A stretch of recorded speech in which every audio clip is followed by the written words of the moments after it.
invest, and act.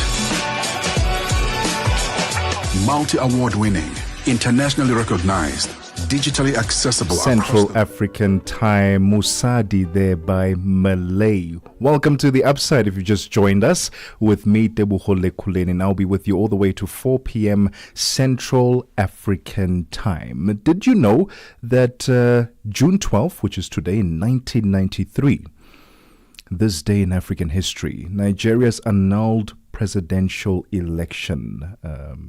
On this day, Nigeria held what is widely regarded as the fairest and freest election in its history.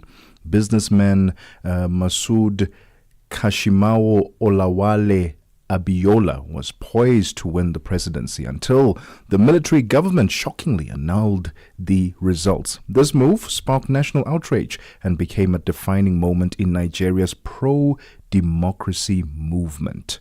Today, June 12th, is commemorated as Democracy Day in Nigeria. Did you know?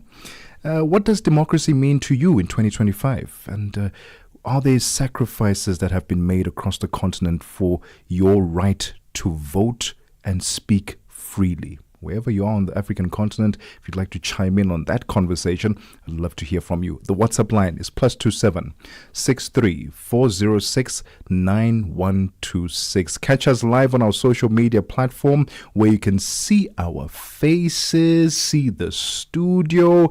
It's at Channel Africa on Facebook and at Channel Africa on YouTube. Use the hashtag #TheUpside. We'll take a very quick break. When we come back, we get into our very first conversation about protecting your child online against not just bullies, but deep fakes, AI, people misusing AI to get access to your children, expose them to content that you would not want them to be exposed to. It's 19 minutes after 1 p.m. Central African Time.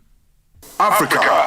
It's time to plug into the heartbeat of the continent. Tune in to Channel Africa, your go-to radio station that broadcasts in 5 different languages. L'Afrique du Sud célèbre la journée nationale du Kabla hujaitwa kwa jina la double K or more of our forests have been destroyed. Tamo kutuli bwanji ndi Partido Africano da Independência da Guiné. See, Channel Africa represents every corner of this amazing land. From Lagos to Cape Town, Nairobi to Dakar, we've got you covered with the freshest news, music, and cultures. So, turn up the volume, feel the rhythm.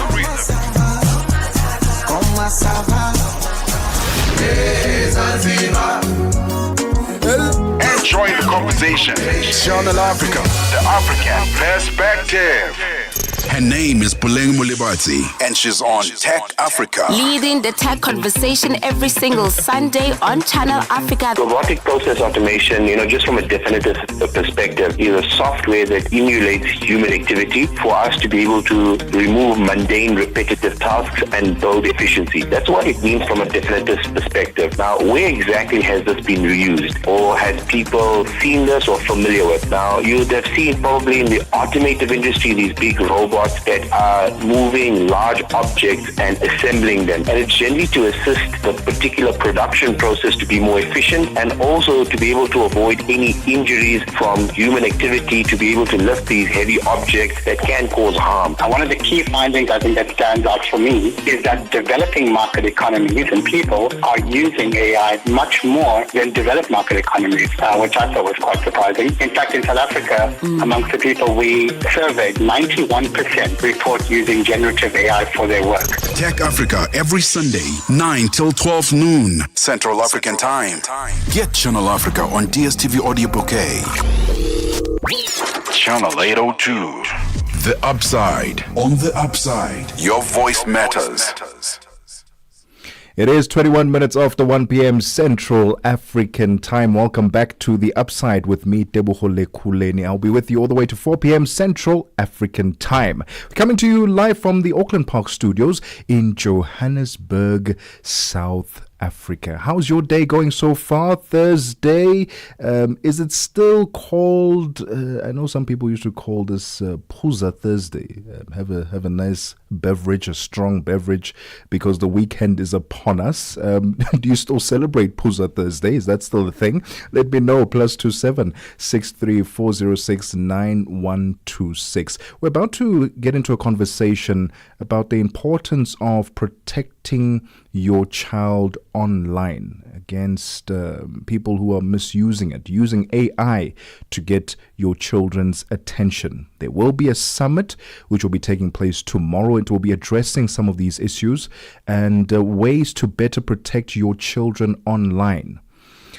I know for a fact, personally, that I have fallen victim and prey to certain deep fakes where the video, the person speaking, looks so realistic, so real, that you believe that it's actually happening. You find some of your favorite celebrities or politicians saying all kinds of crazy things. And because they've done such a brilliant job at it, at creating this deep fake, you start to believe it yourself. And I mean, we should know better. So how much more so your children, if they are exposed to this kind of content, will they not easily fall prey to it? How do you protect your children? And perhaps before we get into that conversation, let me know on the WhatsApp line how you go about protecting your children from online AI, deep fakes and being scammed and all these things. How do you go about protecting them? Do you restrict their access to certain websites?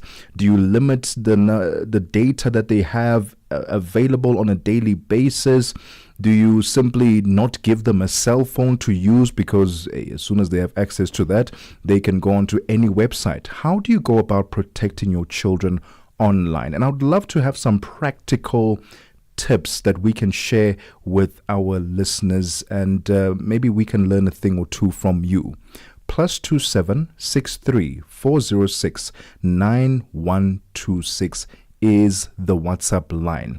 And if you are following us on social media and would like to share our social media handles with your friends and family, you can stream us and see our faces and the studio at Channel Africa 1, or at Channel Africa on Facebook, and at Channel Africa on YouTube. At Channel Africa 1 on X, Instagram is where you can also follow us. And if you have DSTV, it's channel 802, OpenView channel 628. How do you go about protecting your child online? And perhaps maybe you, as a parent, have fallen victim or prey to some of these dodgy online websites, deep fakes. You, like me, have fallen prey to them and you believed a deep fake that you saw online. But how do you go about protecting them now? Is there a way to protect them? Or are we singing doom and gloom, which I don't want to be singing that anytime soon. But to better explain to us the event or the summit that will be taking place tomorrow, we are joined on the line by an incredible woman. And I say incredible because when you start having conversations like these are the conversations that we need to be having as adults, as parents, and as the community and policy makers at large. Tomorrow, leading voices from across Africa and the global community will gather online for an important media roundtable on protecting children in the digital space, hosted by the GSMA in collaboration with UNICEF. The event will focus on how to keep children safe as internet access rapidly expands across the continent. With more young people connecting to the internet through mobile devices, the need to address online risks such as exploitation, cyberbullying, and harmful content has become more urgent than ever. The roundtable will feature speakers from government, the tech industry, and child protection organizations who will explore practical steps being taken to create a safer online environment for African children. It will also offer a first look at findings from a new white paper set to be launched next week. To further unpack, we are joined by Caroline Mbugua, Senior Director of Public Policy, GSMA, Sub-Saharan Africa. Caroline, thank you so much for your time and welcome to The Upside. Thank you. Thank you very much. And thank you for having me. I'm excited to be here. Let's get straight into it. This round table, why is it so important that we are having conversations about child online protection at this time of the year, but also in this sub-African or sub-Saharan Africa region? Why is it so important? I think I will start by introducing who we are. So as you mentioned, my name is Caroline Mbugua. I am Senior Director Public Policy at the GSMA. So GSMA is a global association for the mobile industry, and our mission is to ensure that the mobile industry thrives and provides an opportunity for the community and the population at large to thrive online. And our mission is to promote the positive, safe, and responsible use of mobile services by young people, here being children. Yeah. So I'd like us to take a step back to understand that it is essential to acknowledge that the rights of children are deeply enshrined in international and local laws. So that's a good thing. And in particular, I'd like to focus on the United Nations Convention on Children's Rights. And this landmark treaty, ratified by nearly every country in the world, recognizes childhood as a unique and protected phase of life extending until the age of 18. Yeah. Now, it is important for us to have this conversation on child online protection for a couple of reasons. From research that we have done at the GSMA, we identified that the wider Africa continent is poised to become home to about 1 billion children by 2055, which is great. And we also estimate that around 18% of children at the age of 5 to 17 in sub-Saharan Africa already access mobile internet. If you look at the prognosis of the growth of internet adoption, it is projected that mobile broadband traffic is going to grow up to fourfolds in sub-Saharan Africa. It is growing much faster than the rest of the world. So what that means is that the number of children online is only going to continue growing. So it is important for us to be having this conversation now to make sure that we can enhance the safety of children online, because mobile broadband services or internet services come with an immense opportunity of opening up doors for new learning opportunities, for entertainment, and generally for them to thrive. But they also has, unfortunately, harms that we need to ensure that children are aware of, and we find opportunities to enhance their safety. Caroline, unfortunately, we are out of time. Would love to extend this conversation further. I wanted to find out tomorrow's summit. Who can be involved? Who can attend? Is it online or just in person? So the session is online and it is open to, we are currently targeting media personalities and media houses. It is simple. It's just a link that you log in, and no need for credentials. You log in and you're able to actually go online and interact with a great lineup of speakers that will be available, that will be able to have information about this session and other insights from the report on how the continent is positioned to enhance its rights, the safety of children online. It will also feature topics on, because for us to achieve what we need to achieve, there needs to be activities or engagements by different stakeholders in the ecosystem. So it requires a cocktail of solution, collaboration. So we'll be outlining the roles of the different stakeholders in enhancing the safety of children online, including what the children themselves can do as a first line of defense to ensure that we can enhance their safety. GSMA in collaboration with UNICEF, protecting your children online. There will be a summit tomorrow. If you want to be a part of it, check out the website. You can go on to UNICEF and see if you can access that link. Caroline, thank you so much for your time. Caroline Mbugua, Senior Director of Public Policy, GSMA, Sub-Saharan Africa. It's 31 minutes after 1 p.m. Central African Time. Musibudi Makura has your sports news, hopefully to talk about the Proteas. Sports on Channel Africa. The African perspective. Thank you so much, Tebogo. Very good afternoon from the sports desk. Well, you want to speak about the Proteas. Let's look at that live cricket action at the moment. 113 for the loss of 5 wickets. That's after 42 overs.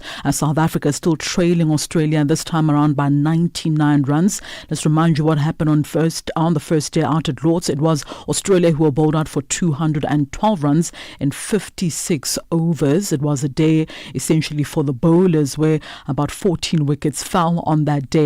But at the moment, South Africa 113 for 5, accumulating the runs, but still trading that Australian total of 212 by 99 runs. They'll want to continue batting throughout the course of today. Lunch is fast approaching as well. So the only wicket that fell was that of Themba Bavuma, the captain of the side, in the first session of the day. So we'll keep you updated as to what is happening in this World Test Championship match between Australia, the defending champions, as well as South Africa. On to this now. Today marks a year to the start of the FIFA World Cup in 2026. So officially on the 12th of June in 2026, the world will come together in North America for the kickoff of the FIFA World Cup, now taking place across 3 countries as well as 16 vibrant host cities. With a newly expanded pool of 46 teams, the tournament will also be the largest and most inclusive FIFA World Cup in history. The 26th edition is expected to welcome 6.5 million fans to stadiums across Canada, Mexico, as well as the USA, truly uniting the continent as well as the globe through football. The milestone also comes as the USA prepares to host the new FIFA Club World Cup, which kicks off this coming Saturday in Miami, Florida. The tournament will feature 32 best clubs in football from around the world vying to be crowned FIFA's true Club World Cup champion. Well, Poland's manager Michał Popris has resigned and did so earlier on today following a row over his decision to replace the country's record goal scorer Robert Lewandowski as the captain of the side. Lewandowski said on Sunday last weekend that he would no longer play for the national team if Popris continues to be at the helm of this team, and told the Polish news site on Monday that he was hurt by the way the manager had told him that he was going to replace by Piotr Zelensky as the captain of the side. So the Barcelona forward said he had received a call from the manager just as he was putting his child to bed, and that the statement about him losing the captaincy appeared soon after the Polish Football Association on the Polish Football Association website. So the manager took over from Portuguese Fernando Santos as the Poland manager back in 2023, taking them to the Euro in 2024, where his side were the first team to be eliminated. Now his contract was due to expire at the end of the qualifying period for next year's World Cup. Poland are currently third in Group G of the 2026 qualifiers with about 6 points from the 3 matches played, a point behind the group leaders Finland. Lewandowski, who scored 85 goals for his country in a record 158 appearances, missed Poland's 2-1 defeat by Finland in a World Cup qualifier on Tuesday, as well as their 2-0 win over Moldova in a friendly match that was played last week Friday. Back home now, let's quickly tell you this. So South Africa's wheelchair tennis star Kgothatso Manjani has issued a heartfelt appeal to the authorities for support in her quest to win a long-awaited singles title. So while she has already secured 4 Grand Slam doubles titles, a singles Grand Slam crown has remained elusive throughout her decade-long professional career. Speaking to SABC Sport, Manjani said having the necessary backing, particularly the ability to travel with her coach as well as the physiotherapist, could be the key to making history before she retires. She also added that she continues to pursue her dream with limited resources as well as external support. I need to be funded. I need a full-time traveling coach. I need a full traveling trainer or physio. I need these 2 people because they're so important. Playing every day 2 matches, as you know, I play singles and doubles. The body needs enough time to recover, and on my own it's tough to really get it to where it needs to be to get ready for the next match. Now, the 39-year-old athlete recently won the Women's French Open title alongside her Japanese partner Uhi Kimiji. Despite this success, Monjane shared that she currently does not have a coach due to limited funding. She hopes that one day she will be afforded the right to travel with a coach, a full-time coach, in order to honor her international tournaments. That's a difficult one because honestly at the moment I don't really have a coach at the moment. I don't have a coach, like I was saying. That's what I need. I need a coach. I need a physio. I need a trainer. Everything is just, it's out of my own experience trying to prepare for these things. At the moment, I don't have a coach. But like I said, I have a great team behind me. They might not be involved in the tennis court, but they are trying to make sure that I get that gym membership. I get to pitch up in the gym and do the right things. And finally, in basketball news, Tyrese Haliburton praised his team effort for from the Indian Pacers after they beat the Oklahoma City Thunder 116-107 to take a 2-1 lead in the NBA Finals. Now, Haliburton scored 22 points and made 11 assists and 9 rebounds as the Pacers overturned a 5-point deficit going into the fourth quarter in Game 3 of the best-of-7 series. Now, the Pacers bench outscored the Thunder by 49-18 with reserve Benedict Mathurin also contributing 27 points at Gainbridge Fieldhouse in Indianapolis. The Pacers, who went into the game after 123-107 defeat in Game 2, extended a run of not losing consecutive games since March. Now, Shai Gilgeous-Alexander, the NBA's most valuable player, scored 24 points for the Thunder side, but only 3 in the fourth quarter. Now, Jalim Williamson top scored meanwhile for the visitors with 26 points, while Chet Holmgren scored 20 points and also made 10 rebounds for the Thunder side that gave up 19 turnovers, which led to 21 points for the Pacers. And that's a wrap from the sports desk at the Sawa. For any sports stories you'd like to share with us, our email address is newsroom@channelafrica.co.za or call us on +27 11714 4459.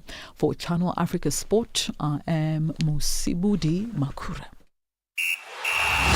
Sports on Channel Africa. The African Perspective. Parlez-vous couramment le français? Êtes-vous passionné par la radio? Et êtes-vous qualifié pour travailler en Afrique du Sud?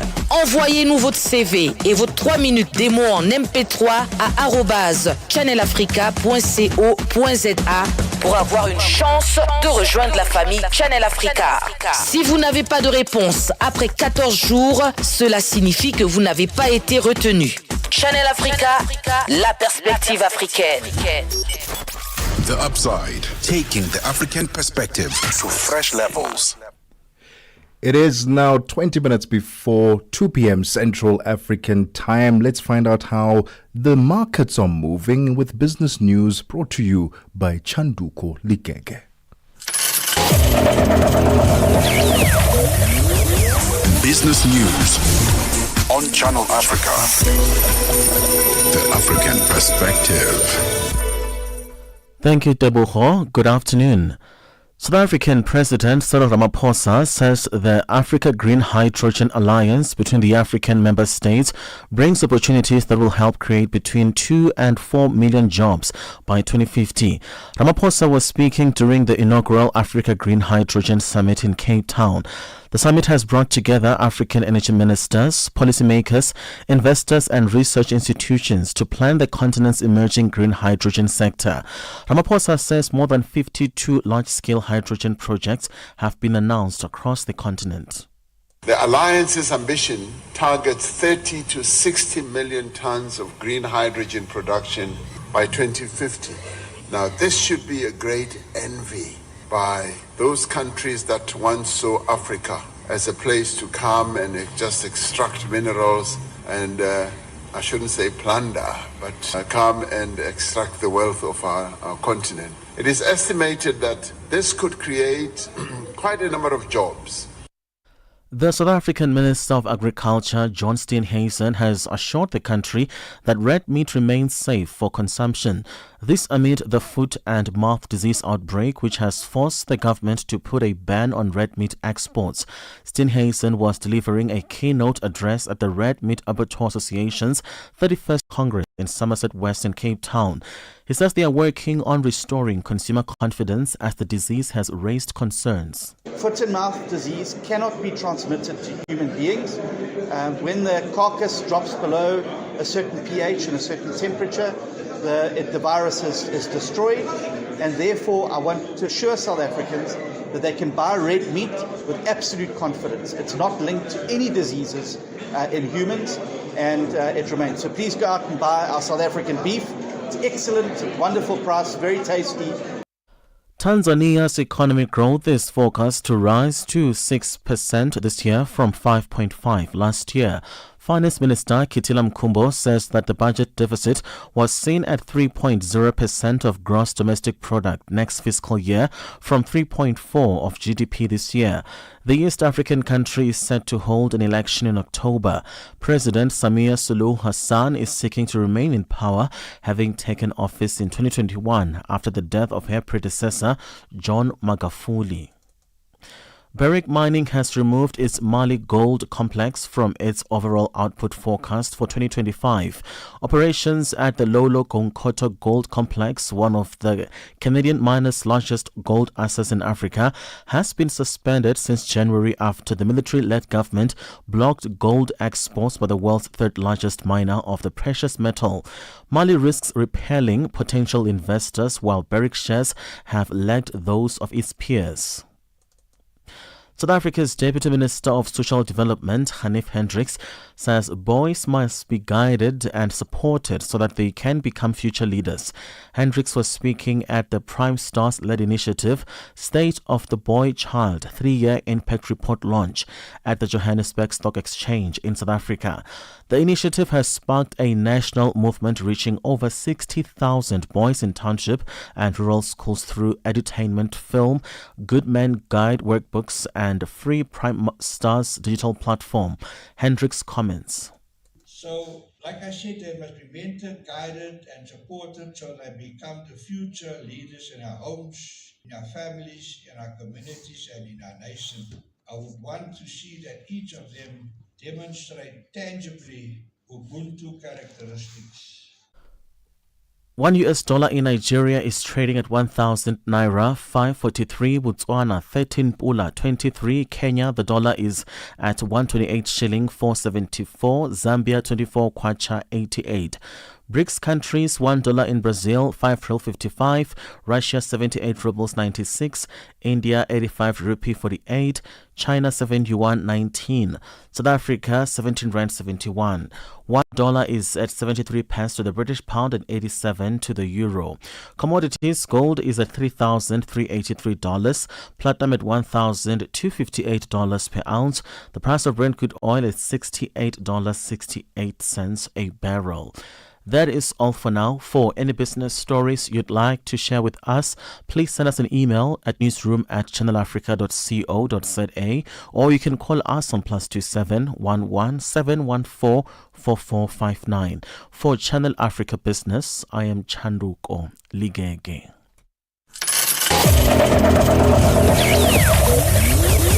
Business news on Channel Africa. The African perspective. Ahoy, matey! Captain here to help, right, boys? Set sail with us on a digital voyage like no other. Channel Africa has a treasure trove of awesomeness. That is our website and social media pages. Tell me, why are you here? We want you to be part of our adventure. The winds are changing, Captain. And this time... Imagine a world where curiosity knows no bounds, where entertainment meets enlightenment, and where every click leads to the African perspective. Visit us on our website, www.channelafrica.co.za, or follow us on Instagram or on X at Channel Africa 1. Go on, like us on Facebook at Channel Africa 1.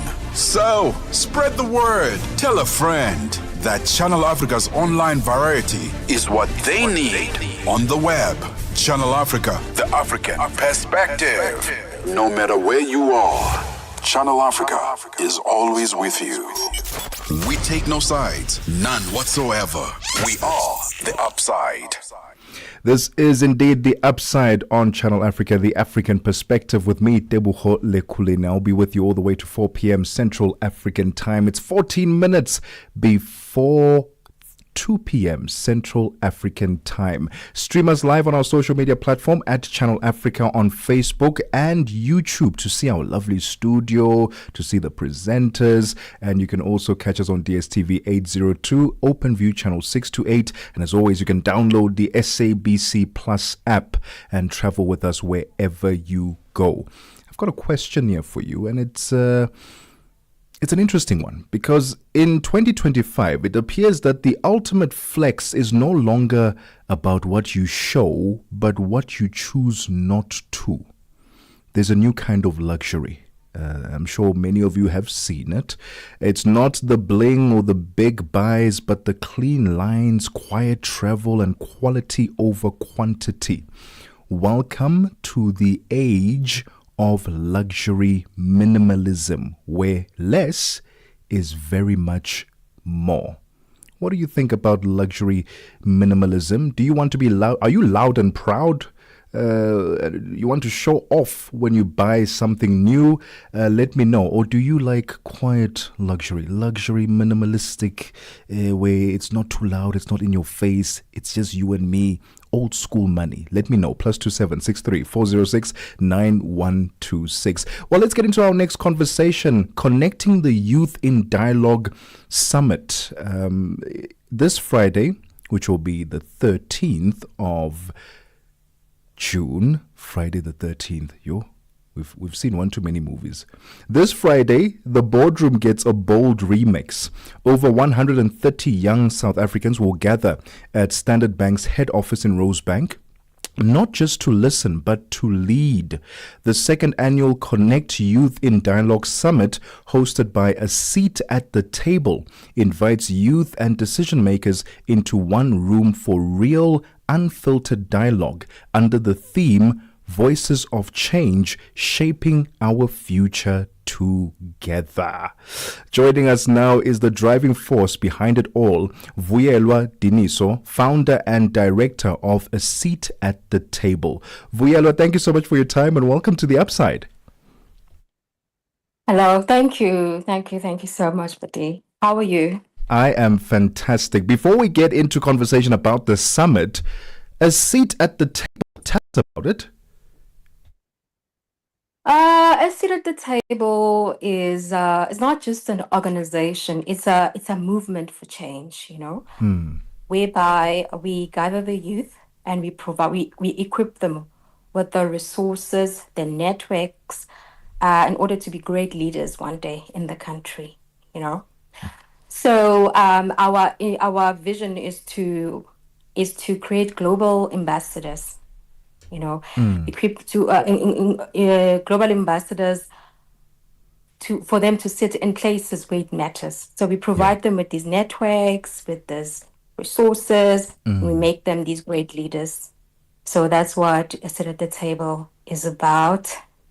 Where they connect, they engage, and they are inspired,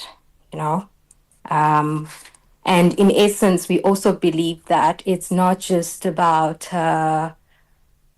being invited to sit on these tables, but it's about also creating your own table. So that's what Seat at the Table is about. We're looking for these leaders who are change makers, who want to be part of us, and we're providing them with that platform. An important platform, Vuyelwa, because we are still in Youth Month in June in South Africa, and therefore we need such platforms to give the youth a seat at the table. And by youth, Vuyelwa, are you talking about up to the age of 35, or are you specifically talking about younger than that? I know up to the age of 35 and maybe also 40. We don't want to exclude people, but yeah.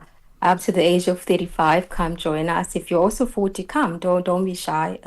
Be open to you as well. I love that. Um, Let's talk then about the Connect Youth in Dialogue Summit. How did this come about? this is our second summit. And how did it come about? In our mission to just encourage this youth and get them to participate, Yeah. we decided to come with this dialogue and invite this youth. And it's a voices of change, to empower this youth to have a voice, to sit with the big businesses, the mentors, and have a voice where it matters, So that's how it came about. And we hope they'll come and they'll be able to voice their voices, to know that their actions matter, their voices matter, and to assist the country in being better, and not just sit at home and complain and whine as to why is this happening? Why am I not being included? Why is this happening in the country? But also to know that your voice matters, your story matters. You can also do something about it. And Vuyelwa, besides the youth who will be in attendance, talk to us about the delegates that will be a part of the summit. Besides the youth, it's going to be mentors. By mentors, I mean trailblazers from different industries. Obviously, Standard Bank, our great sponsor, will be there. We also have our partners. Some other banks, competitors will be there. Also, creatives will be there. People from actually different industries will be there. So you don't have to don't stay away thinking that no, I'm not an accountant, I'm not an attorney, I'm not a whatever. So it's a space for everyone to come. Even if you're unemployed, you can come and network and see how you can make a change and be inspired by those conversations. As a seat at the table, what does real youth leadership look like in South Africa? And are we creating enough platforms and spaces for the youth to lead? What does youth leadership look like? I think you are aware that the youth has been has been sidelined in some instances. So now we are providing them accessibility, visibility. So what does youth leadership mean? It means providing that youth a space to lead, providing them the space with their expertise, because they do, but they just don't have the space to practice, to do that business, to be in boards. So youth leadership is them taking up that space and being those leaders. Yeah, and also just knowing the responsibility of that, because it's one thing to have the position and it's another knowing the responsibility of what it comes with. And post the summit, will they receive any additional support? Because it's one thing to go to a summit and hear the amazing insights and get mentors to speak into you and inspire you and encourage you. But what then happens after the summit when you start implementing? Will there be room and space for post mentorship and guidance? Yeah, no, sit at the table members, they become sit at the table members firstly. That's what happens after the summit. We absorb them. And when you're now a sit at the table member, that's when you get access to our networks. You get access to, when we discuss employment, job opportunities, we discuss mentorship, we discuss mental health. When people are having any issues, they can come talk to us. We absorb them into our pillars. We have 5 pillars. It's board mastery, where we teach them about how to conduct themselves in boards. We have connect education, where some leaders go into schools and inspire them. So they can also be those leaders who are change makers instead of just sitting back and saying, please give me, And we have connect community. They can go assist the youth and people who are in need. We have a Connect Dialogue, which I lead, where they can partake in these conversations, where they are inspiring the youth, bringing trailblazers. So in essence, after the summit, they can sit at the table members and now start participating in what we do and not only being mentored, but also be the change that they are looking for to other people who are in need. It is the second, shall we say, second annual event of Seat at the Table, Connecting the Youth. Last year's one, or the previous edition, would you like to share some success stories that came from it and that made you believe that this is absolutely needed? From the last one, we saw the hunger from the youth, that these people actually wanted these conversations and they got helped. We also brought trailblazers, and amongst other topics we discussed was about energy and the significance of it and the youth being involved in that, and also policy making and including the youth in those policy making spaces and building that that need or wanting or yearning to also be part of such discussions. There was a number of them who attended. There were lots of questions that were asked. And from there were also connections, because as you attend, there's other trailblazers and other business people who are attending, and they raise their hands and they say, I want to assist this young person. So there were a couple of young leaders who were assisted in that platform. But it's very, very important to show up on that table and make your voice be heard. Don't just show up and disappear. You also need to be proactive. So, yeah. And we're always ready and open to assist you. When it comes to the young people, a lot of them are seeing careers budding out of social media. Now we are seeing more creatives, more content creators. Will the summit address some of the challenges that particular industry deals with on a daily basis, where the opportunities are somewhat there, they are not there, the lines and the policies are not clearly outlined to protect them? How do you then go about inspiring them, especially when they want to get into this space? They are seeing all their favorite influencers on there and they want to be a part of this community. Firstly, I think you are aware that I think the creative space has issues with policies and laws, and and also after they age, it becomes unsustainable, and it's very important that we have some legislation which speaks to that and the sustainability of being part of that space. So the youth now coming into this space of ours and meeting other creatives, and also legal minds, they can come about and start participating in the policy making, because when they issue these bills, they do invite the country or the youth and everybody to participate, but the youth is always reluctant to state their inputs. So now when they're part of us, we can all collaborate and say, these are the issues that we're facing. Let's put up a paper to the government. Let's send our inputs as well to say, we want this to be changed. We want this to be addressed. These are the issues that we're facing. So the creatives can attend that. They can come and do that. And they can also be encouraged to speak more about it, to say these are our issues and we want them to be changed, instead of just sitting back. And the nice thing about speaking in a platform like ours is that things don't just disappear. We literally try to make the change. We follow up on these things. We participate. We go and find those people who can help us to make these things come about, to be fixed. So if the creatives come and they want to further their interests and it's in an ethical way, we can try to assist them. I love that. See how we can go about that. I love that. And Vuyelo, where can people find tickets and be a part of this movement tomorrow? They can check our LinkedIn page, firstly, for the invitation link. They can also just check out the Sit at the Table website for all future invites and this event's invitation, and register. And not just only the summit, but we have monthly events. Our program is very proactive and always moving. They can also participate in that.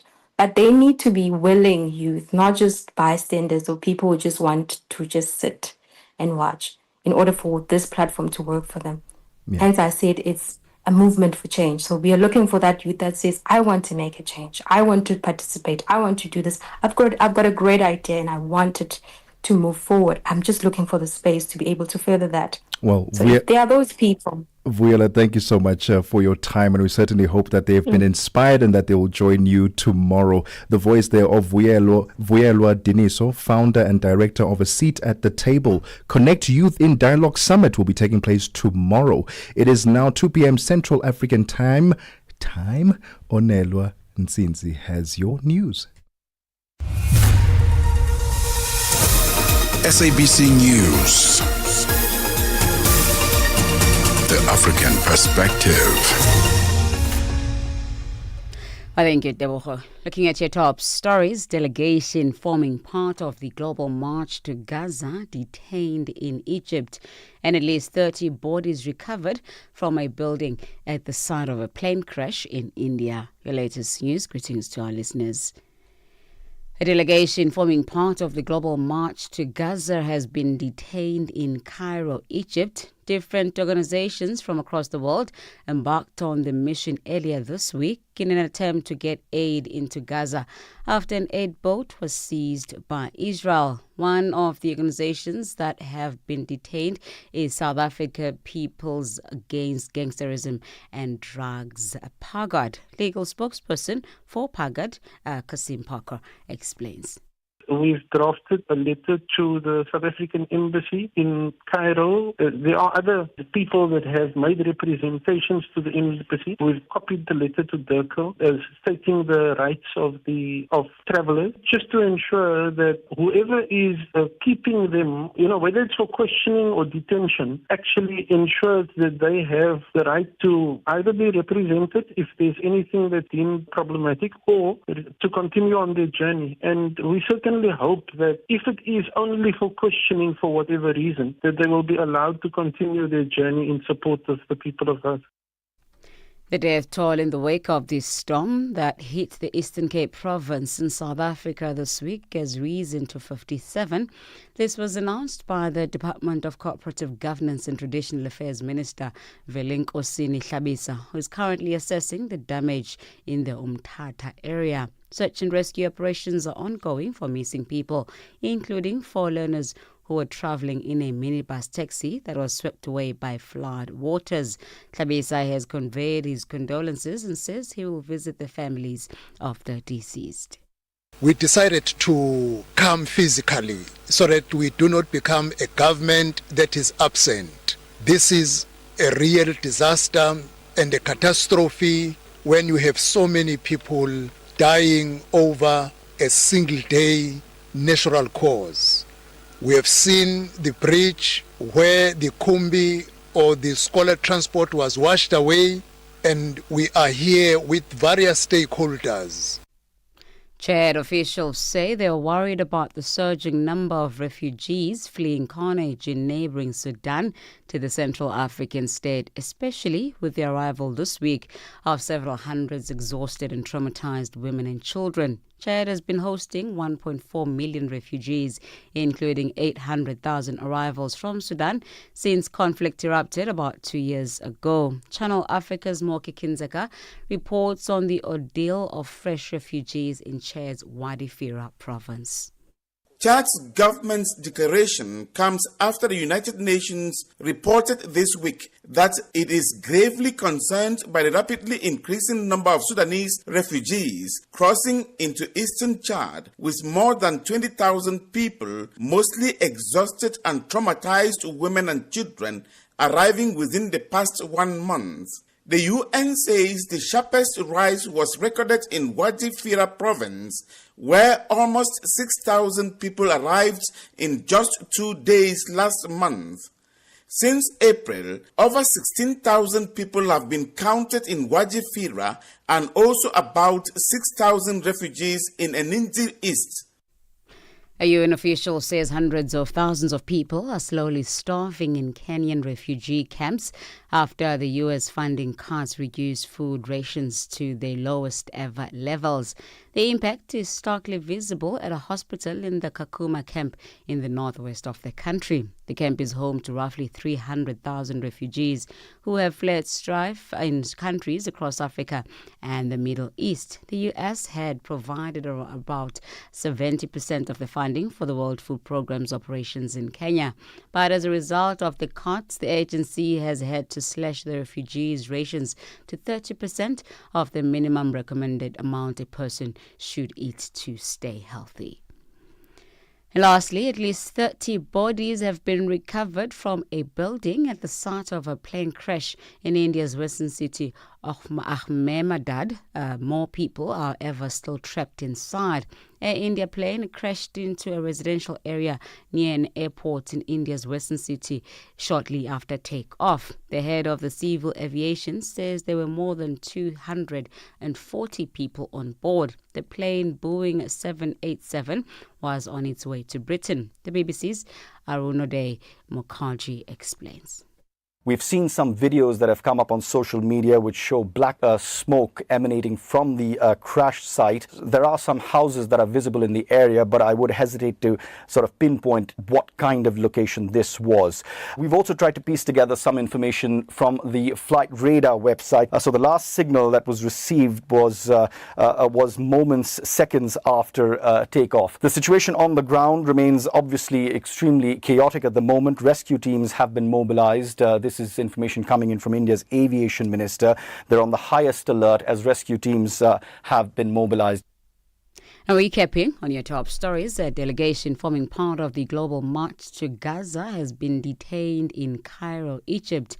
Different organizations from across the world embarked on the mission earlier this week in an attempt to get aid into Gaza after an aid boat was seized by Israel. Channel Africa News, I'm Onele Tsinzi. SABC News. The African Perspective.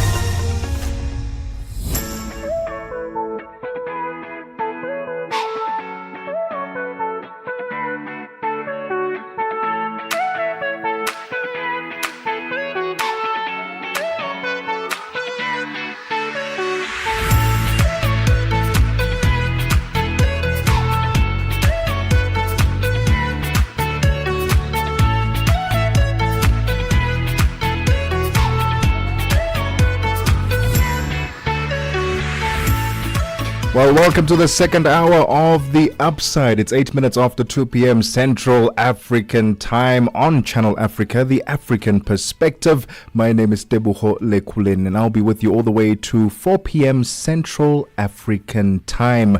We're coming to you live from the Auckland Park Studios in Johannesburg, South Africa. And you can see our lovely studio on social media and the live stream, and see the presenters at Channel Africa on Facebook and YouTube. If you have DSTV, it's channel 802, OpenView channel 628, and as always, you can download the SABC Plus app so you can travel with us wherever you go. I would love to hear from you this afternoon. Where are you tuned in from?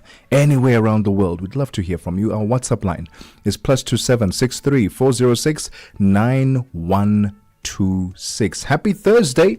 I asked earlier if you still celebrate Pooza Thursday. Are you going to grab a cold beverage after work as the weekend is upon us? And Friday the 13th is tomorrow. Do you believe in those conspiracies that it's going to be a very interesting day? Share some of your thoughts on that. +27 63 406 9126. And in this hour, we talk about how the South African wine industry is going global with a rare auction of fine wine vintages. It's art meets wine. Are you a fan of both? Because this conversation is then absolutely made and tailored for you. And perhaps this is something that you can start doing with your friends. That is going to wine auctions. I don't think I've ever heard of a wine auction before. Car auctions I've heard of. Art auction I've heard of. But a wine auction, new to me. Clearly, I need to go up a few more steps up the ladder in terms of the tax bracket to be able to access such wine auctions. It's 10 minutes after 2 p.m. Central African Time. Welcome to the second hour of The Upside. Zochitika ndimo dapiri kamlondola wazochitika pena paliponse nduna wazamalonda kumalawi waletsa kampani yopanga shuga ya Irovo yomwe ndi nthambi ya Irovo Sugar Group Limited kuti isiye kutumiza shuga kumaiko akunja. Malingana ndi nduna ya zamalonda Vitumbuko Mumba, izi zithandiza kuti shuga yemwe yakusowa pamsika azipezeka. Ndiye pano ndili ndi George Muhangu amene ali mu mzinda wa Blantyre mu dziko la Malawi. Chimene chikupangitsa kuti shuga azisowa ndi chani? Chomwe chikupangitsa kuti shuga azisowa ndichonena kuti panopo ili ngati off season ya makampani a Irovo Sugar Malawi, kunena kuti sakutha kupanga shugayi okwanira chifukwa akukolola. Ndiye akamaliza kukolola pameneno atayambeno sopano kugaya shugayi kuti azipezeka. Chinanso ndichonena kuti ma distributors amene akumakagula shuga kaya ndi ku Irovo kaya ndi kusalima shuga akumagulisa kumaiko akunja ngati Zambia, Zimbabwe, Tanzania, Mozambique. Zochitika ndimo dapiri lolemba mpaka lachisanu pa nthawi ya 7 koloko kufikira 8 koloko madzulo pa Channel Africa. Are you fluent in French, Chinyanja, Portuguese, and Kiswahili? Are you passionate about radio? And are you looking to work in South Africa? Do you have papers that qualify you to work in South Africa? In that case, we might have an opportunity for you to work for Channel Africa. Send us your CV and demo at newsroom@channelafrica.co.za. Remember, if you don't hear from us within 14 days, it means you have not made it or you have not been selected. Channel Africa, the African perspective. June is Youth Month in South Africa. Celebrate Africa's young voices with us. Channel Africa, the African perspective. Your afternoons just got even better, fresh and exciting. The Upside, hooking you up with today's news from an African perspective. Globe, when Africa speaks, the world listens, and Channel Africa makes sure of it. For business, for culture, for Africa. Partner with Channel Africa because Africa's voice is the future. Africa is a story, a living, breathing, ever-evolving masterpiece. And for over 5 decades now, one voice has told it like no other. Channel Africa. More than just a broadcaster, Channel Africa is the pulse of the continent. African-led, African-run, and deeply rooted in its heritage. It's the only international station that speaks to Africa in its own voices. English, Kiswahili, Chinyanja, French, and Portuguese. The languages that unite 1 billion people.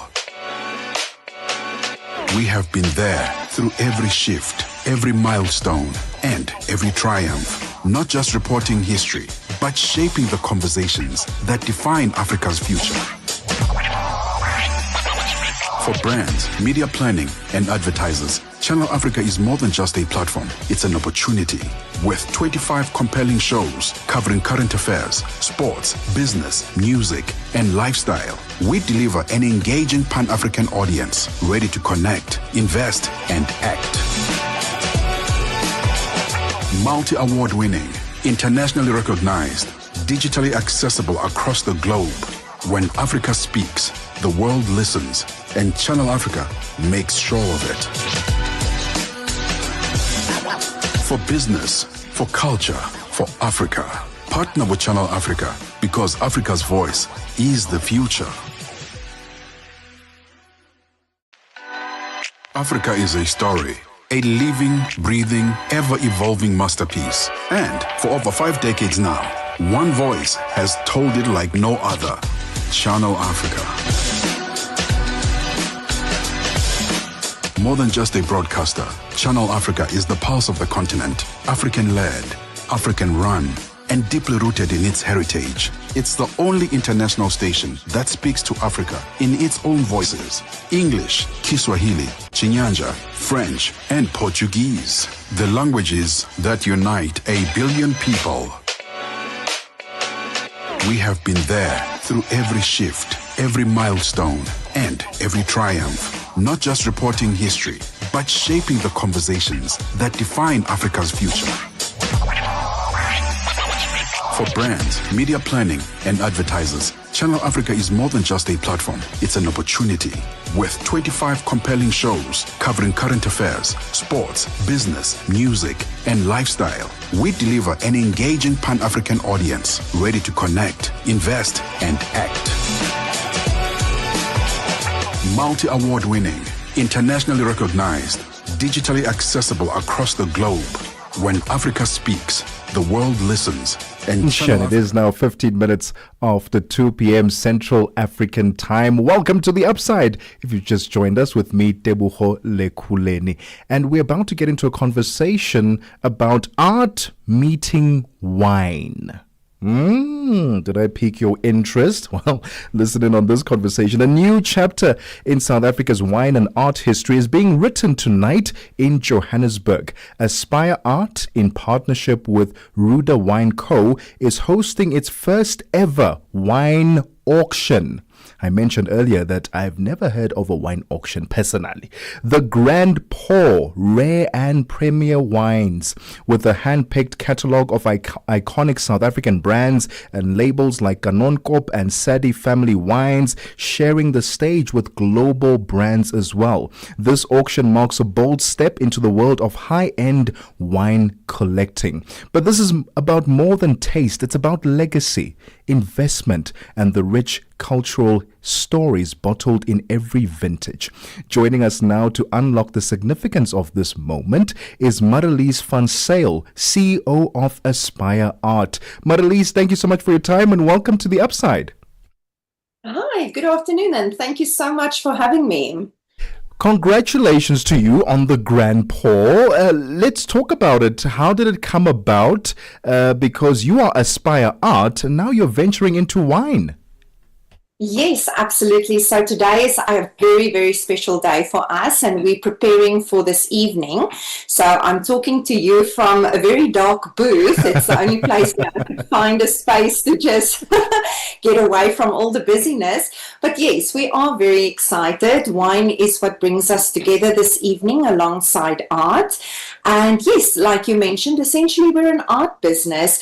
And what we do is we build collections of value. We present items to collectors that tell stories and that have legacies. So venturing out into wine was just a natural next step for us.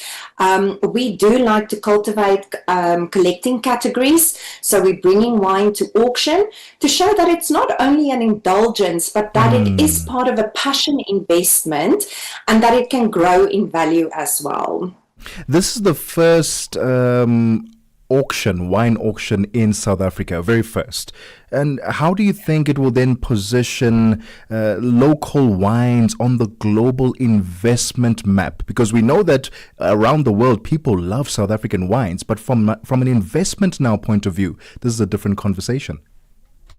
Yes, absolutely. So what we've done is we've built a premium wine portfolio that we're now bringing to the open market. As mentioned, in partnership with RWC, the Ruda Wine Company. Yeah. And what we wanted to achieve with this portfolio was really to focus on South Africa as a premium wine producing country. And these are not only for mass consumption. We really focus on collector's items, like you also mentioned before. You know, it's the premium South African wines. The portfolio is built around the top 100 pointer wines, and then also putting them alongside the international wines, so that it gives the collectors a chance to experience these wines on international levels. We want to make these wines available for South African and local collectors, but then also international collectors. So we do have lots that, for instance, consist of 6 bottles of the 1 pointer wines or more. So, and these wines, we see collectors chasing them, and now we're making them available. So we hope, and we are working very hard, that it will position South Africa and actually our company also on the map for collector wines. What an exciting endeavor this is, a first of its kind in South Africa. We are talking about art and wine, a wine auction, which is taking place this evening. And we'll continue the conversation right after this. It's 20 minutes after 2 p.m. Central African time. We're currently in conversation with Marlies van Zyl, the CEO of Aspire Art. Je, una jambo lolote akilini mwako? Je, una shauku kuhusu masuala muhimu? Na je, una maoni ambayo unataka yasikike? Kweli, hili jukwaa ni la kwako. Piga simu au tuandikie kwenda WhatsApp namba alama ya kujumulisha 2760552594 na tutakupigia simu. Mtangazaji wa habari zetu za Afrika Kusini mjini Johannesburg. Hivyo unaweza kuwa mshirika kwenye matangazo yetu. Sio mazungumzo tu, ni fursa yako ya kuchangia maoni yako na kushirikiana na jumuiya ya wasikilizaji wanaotamani mtazamo wako. Tufuate kwenye mitandao ya kijamii. Tembelea tovuti yetu www.channelafrica.co.za na uwe tayari kushiriki na kuchangia maoni yako kwenye Channel Africa. Channel Africa, mtazamo wa Kiafrika. Embrace our young voices this month. Channel Africa, celebrating Youth Month. Whatever you want to hear about today's talk, you can only get it on the Upside. Every weekday, 2 to 5 p.m. Central African Time.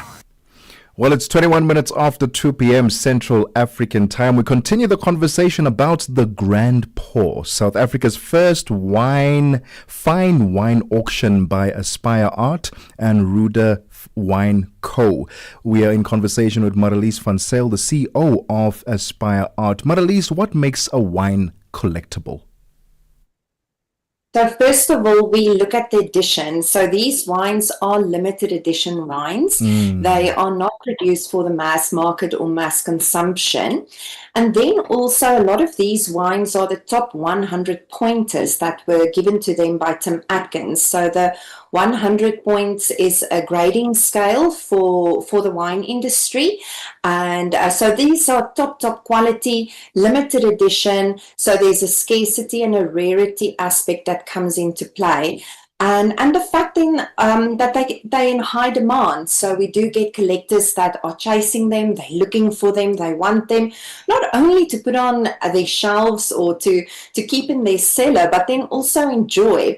This was something that I've now seen with a lot of these wine collectors, is that pure enjoyment they get from finding this very, very rare vintage and then enjoying it with friends and family on special occasions.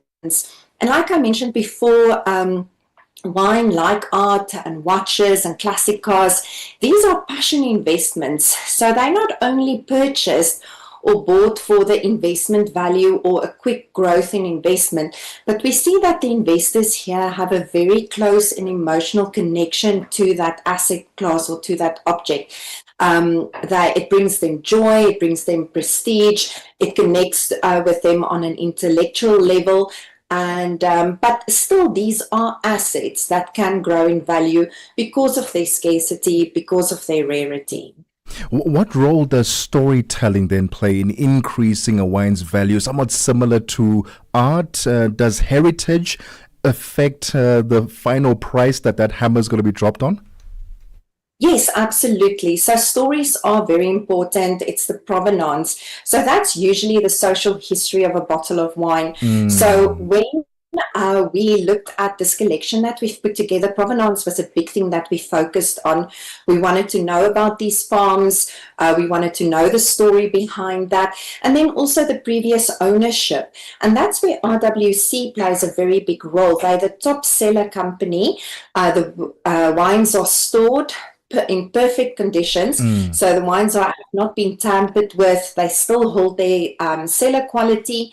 And but also for us, it's culture. We love stories. That's how we connect to art as well. That's how we connect to wine. There's always a beautiful story behind a specific vintage. And Marlies, we shared earlier some of the local brands, some of the local wines like Kanonkop. Please share some of the other wine brands and labels that people may expect to see tonight. Yes, absolutely. So, of course, you mentioned Kanonkop, but the Kanonkop Paul Sour 2015 is a highlight. So that was one of the first South African wines that earned 100 points from Tim Atkins. Then also the Porseleinberg Syrah, it's a 2018. And then we are extremely proud to actually have a big holding of the Sadi family. They're all the way from the Swartland. And we have the Kulumela, the 2019. And then also the Mevrou Kirsten Chenin Blanc, which is a white wine. And it is extremely difficult to get a bottle of that. So we're very happy to present that. But then again, collectors can also look out for Del Air and Boekenhout's Kloof and Porseleinberg. They're all fantastic vintages. What kind of bidders are you expecting to see tonight? Just seasoned collectors, new investors, or just lifestyle buyers? Who are you expecting to see tonight? So I hope to see all of them tonight at our launch and when the auction opens.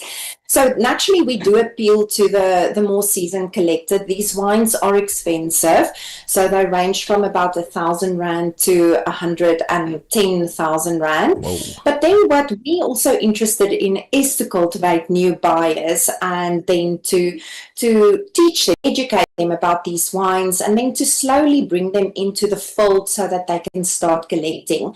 But naturally, we don't want to be too exclusive. We want people to come and experience wine drinking and wine collecting. And Marlies, is there still space left? Are you fully booked for tonight? How can people find out more about the auction tonight? So they can go onto our website. The auction opens at 4 o'clock or around 4 o'clock. We're at www.aspireart.net. And then please, we're at Rosebank in the Trumpet Building, Keys Art Mile, and they can come and have a chat to us and come and see some of the wines. But no, we're not fully booked. The more bidders and the more interested people, the better. And will this be a once-off or the start of a new fine wine calendar in South Africa? For us, definitely a new fine wine calendar. So we are in partnership with RWC, and we would like to see about 3 good wine auctions a year, starting off with 3 good auctions a year, and then see where it goes from here. And then your top tip for someone listening in right now, they love wine, but they aren't necessarily a collector yet. What's that one entry point that you would recommend from the list and the catalog that you'll have for tonight? Where should they start their bid? I personally like the Porseleinberg Syrah. So I would recommend to, if you like red wines, is to go and have a look at the Porseleinberg and then read up about it. That, like you mentioned earlier as well, the story is quite fascinating and it's important.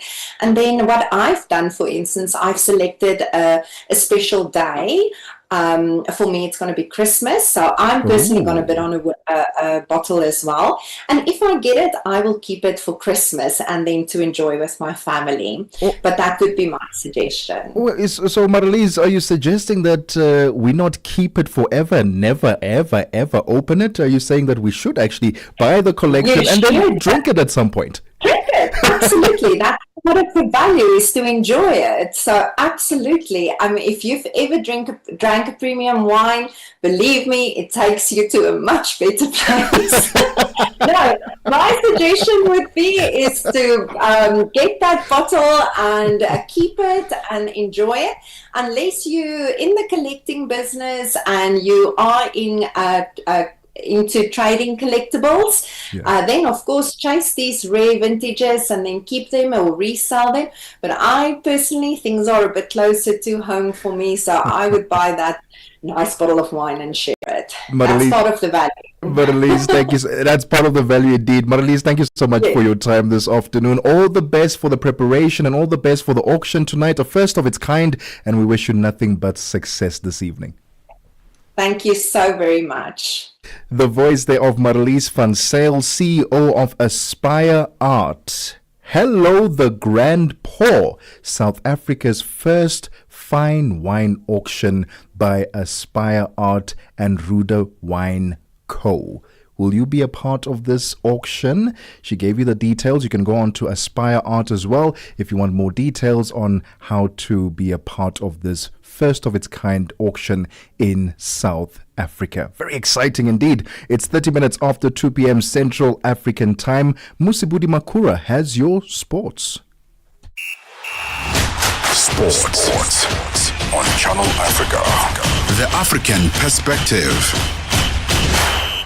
Thank you, Tebogo. So Mamelodi Sundowns goalkeeper coach Kennedy Mwene has spoken about what he anticipates ahead of the first FIFA World Cup in his new role. So the ex-Zambian international was elevated to the position following changes to the technical team in December of last year when Wendell Robson leaving the club along with Manqoba Mngqithi.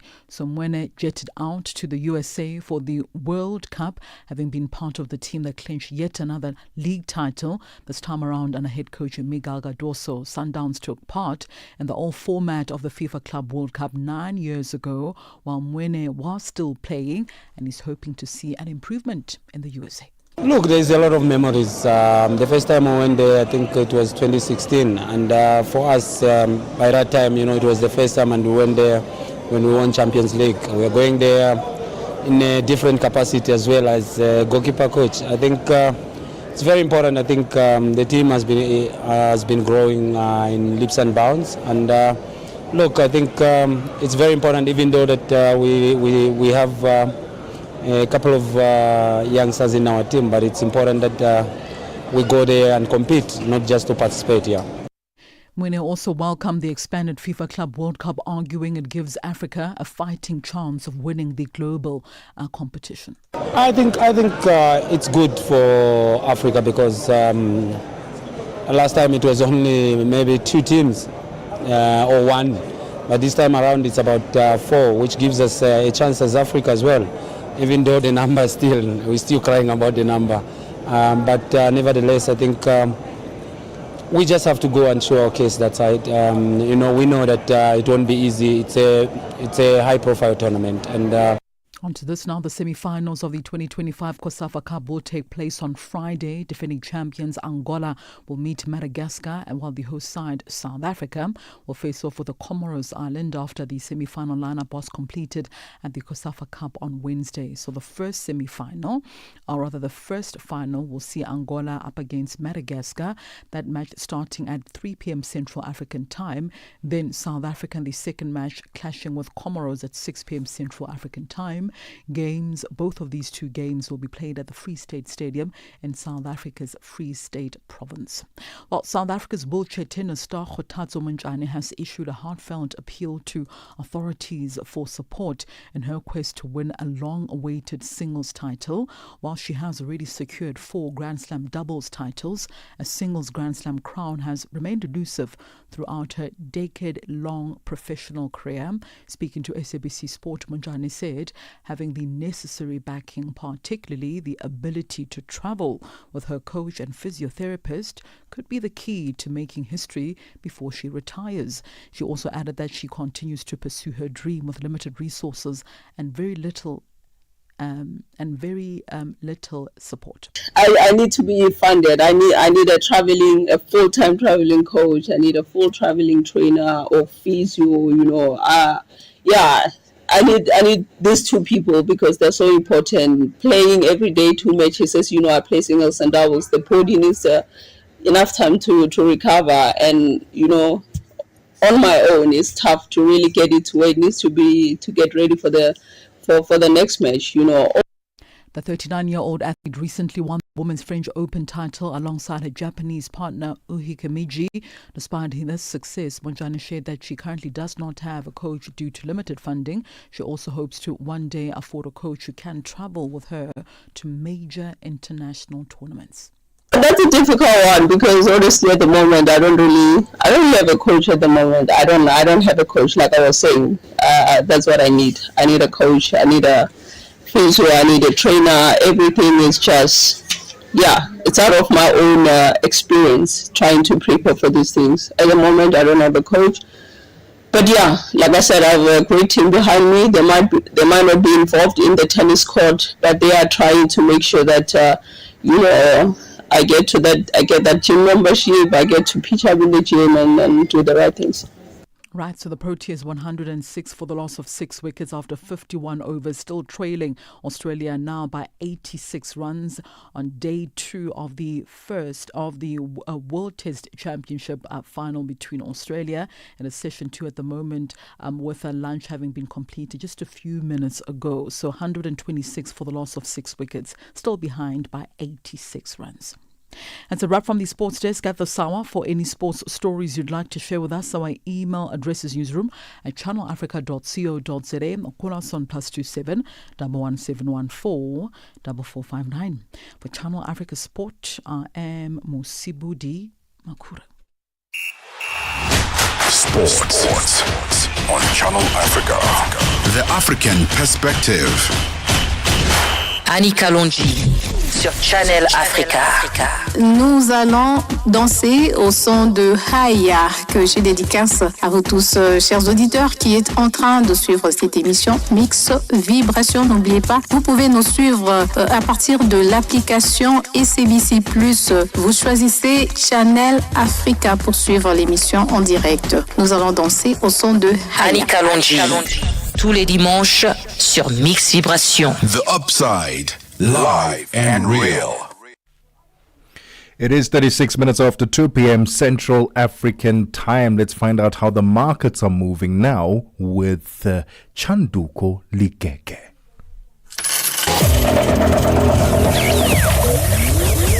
Business news on Channel Africa.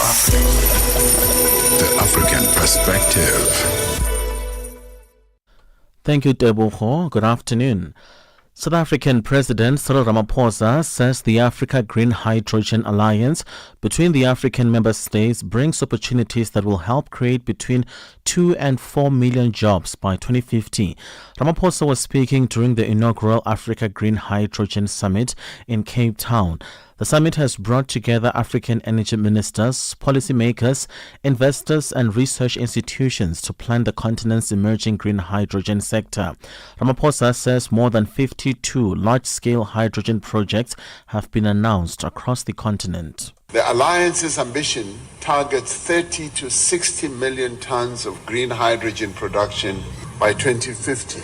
Now, this should be a great envy by those countries that once saw Africa as a place to come and just extract minerals and, I shouldn't say plunder, but come and extract the wealth of our continent. It is estimated that this could create quite a number of jobs. Also in the news, the South African Minister of Agriculture, John Steenhuisen, has assured the country that red meat remains safe for consumption. This amid the foot and mouth disease outbreak, which has forced the government to put a ban on red meat exports. Steenhuisen was delivering a keynote address at the Red Meat Abattoir Association's 31st Congress in Somerset West in Cape Town. He says they are working on restoring consumer confidence as the disease has raised concerns. Foot and mouth disease cannot be transmitted to human beings. When the carcass drops below a certain pH and a certain temperature, the virus is destroyed, and therefore I want to assure South Africans that they can buy red meat with absolute confidence. It's not linked to any diseases in humans, and it remains. So please go out and buy our South African beef. It's excellent, wonderful price, very tasty. The South African mining production decreased by 7.7% year-on-year in April. The decline was led by a fall in group metals, which contracted by 24.1%, contracting 8.0 percentage points overall growth. Principal Service Statistician at Stats SA, Jean-Pierre Tereblanche, elaborates. Nickel, copper, gold and coal also performed poorly in April. On the upside, diamonds, iron ore, chromium ore and manganese ore recorded positive gains, but not enough to lift the mining industry into positive territory. On a month-on-month basis, seasonally adjusted mining production increased by 0.6% in April 2025 compared with March 2025. Egypt has reached agreements with several energy firms and trading houses to buy between 150 to 160 cargoes of liquefied natural gas, costing over $8 billion to cover power demand through the end of 2026. Agreements have been reached with global energy companies and trading houses, including Saudi Aramco and Shell. Egypt's Ministry of Petroleum and Egyptian Natural Gas Holding Company, EGAS, have not issued a comment. Shares of plane maker Boeing fell nearly 8% in pre-market U.S. trading after an Air India aircraft with 242 people crashed minutes after taking off from India's western city of Ahmedabad. India's federal health minister says many people were killed in the crash. The plane was headed to Gatwick Airport in the UK, with police officers saying it crashed in a civilian area near Ahmedabad Airport. It was not immediately clear what caused the crash. In a statement, Boeing says it is aware of initial reports and is working to gather more information. Let's have a look at financial indicators at this hour. $1 in Nigeria is trading at 1,000 naira 543, Botswana 13 pula 23, Kenya the dollar is at 128 shilling 474, Zambia 24 kwacha 88, BRICS countries $1 in Brazil is at 5 real 55, Russia 78 rubles 96, India 85 rupee 48, China 71.19, South Africa 17 rand 71 cents. $1 is 73 pence to the British pound and 87 to the euro. Commodities: gold is at $3,383, platinum at $1,258 per ounce. The price of Brent crude oil at $68.68 a barrel. That is all for now. For any business stories you'd like to share with us, please send us an email to newsroom@channelafrica.co.za, or you can call us on +27 11714 4459. For Channel Africa Business, I am Chanduko Ligege.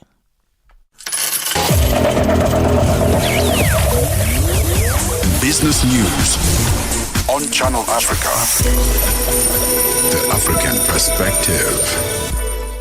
Africa, meet Abedi. Yeah, that's me. Abedi is a music lover through and through. I really love African music. He's got a taste for all kinds of tunes and spends his days listening to Channel Africa. Guess what?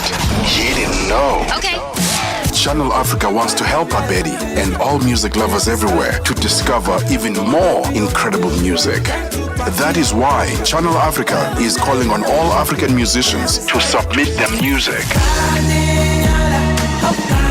Musicians, remember to give us all your relevant information. Make your submissions at music@channelafrica.co.za. Submissions are your chance to be heard on radio.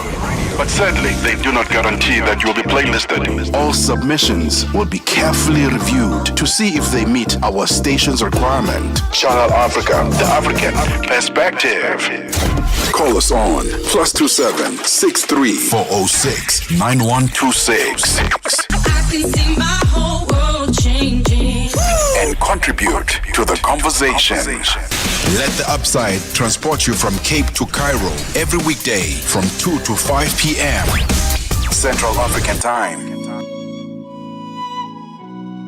Africa and find Darubinia Africa with I Am Shakif. Madapiri gives us some life. Zochi Tika, 7 till 8 p.m. Mariamo Kumalo comes in 8 till 9. We get some useful knowledge. Kalodiscopia, 9 till 10. We take a look in Africa and beyond. Africa World Hour with Sipiso Makwetla. And we close it up with some love. The Hotlines with Shailen Dikumana, 10 till 12 p.m. on Channel Africa. Across borders, across time zones, on air, online. This is Channel Africa. Africa has a voice, and that voice is Channel Africa. It keeps you in motion, speaking, singing, questioning, rising. Wake up with Rise and Shine 6 till 9. Peter and Asanda as they bring you breaking news, sharp analysis, and the voices that shape the day. At mid-morning, we get on the move with Palisa and Benjamin, digging into the African lifestyle, people, and the things that make Africa smile. 12 till 1, Africa Update with Lulu Kabu, getting in-depth, powerful stories, and the perspective you won't hear anywhere else. The Upside, 1 till 4, live and real.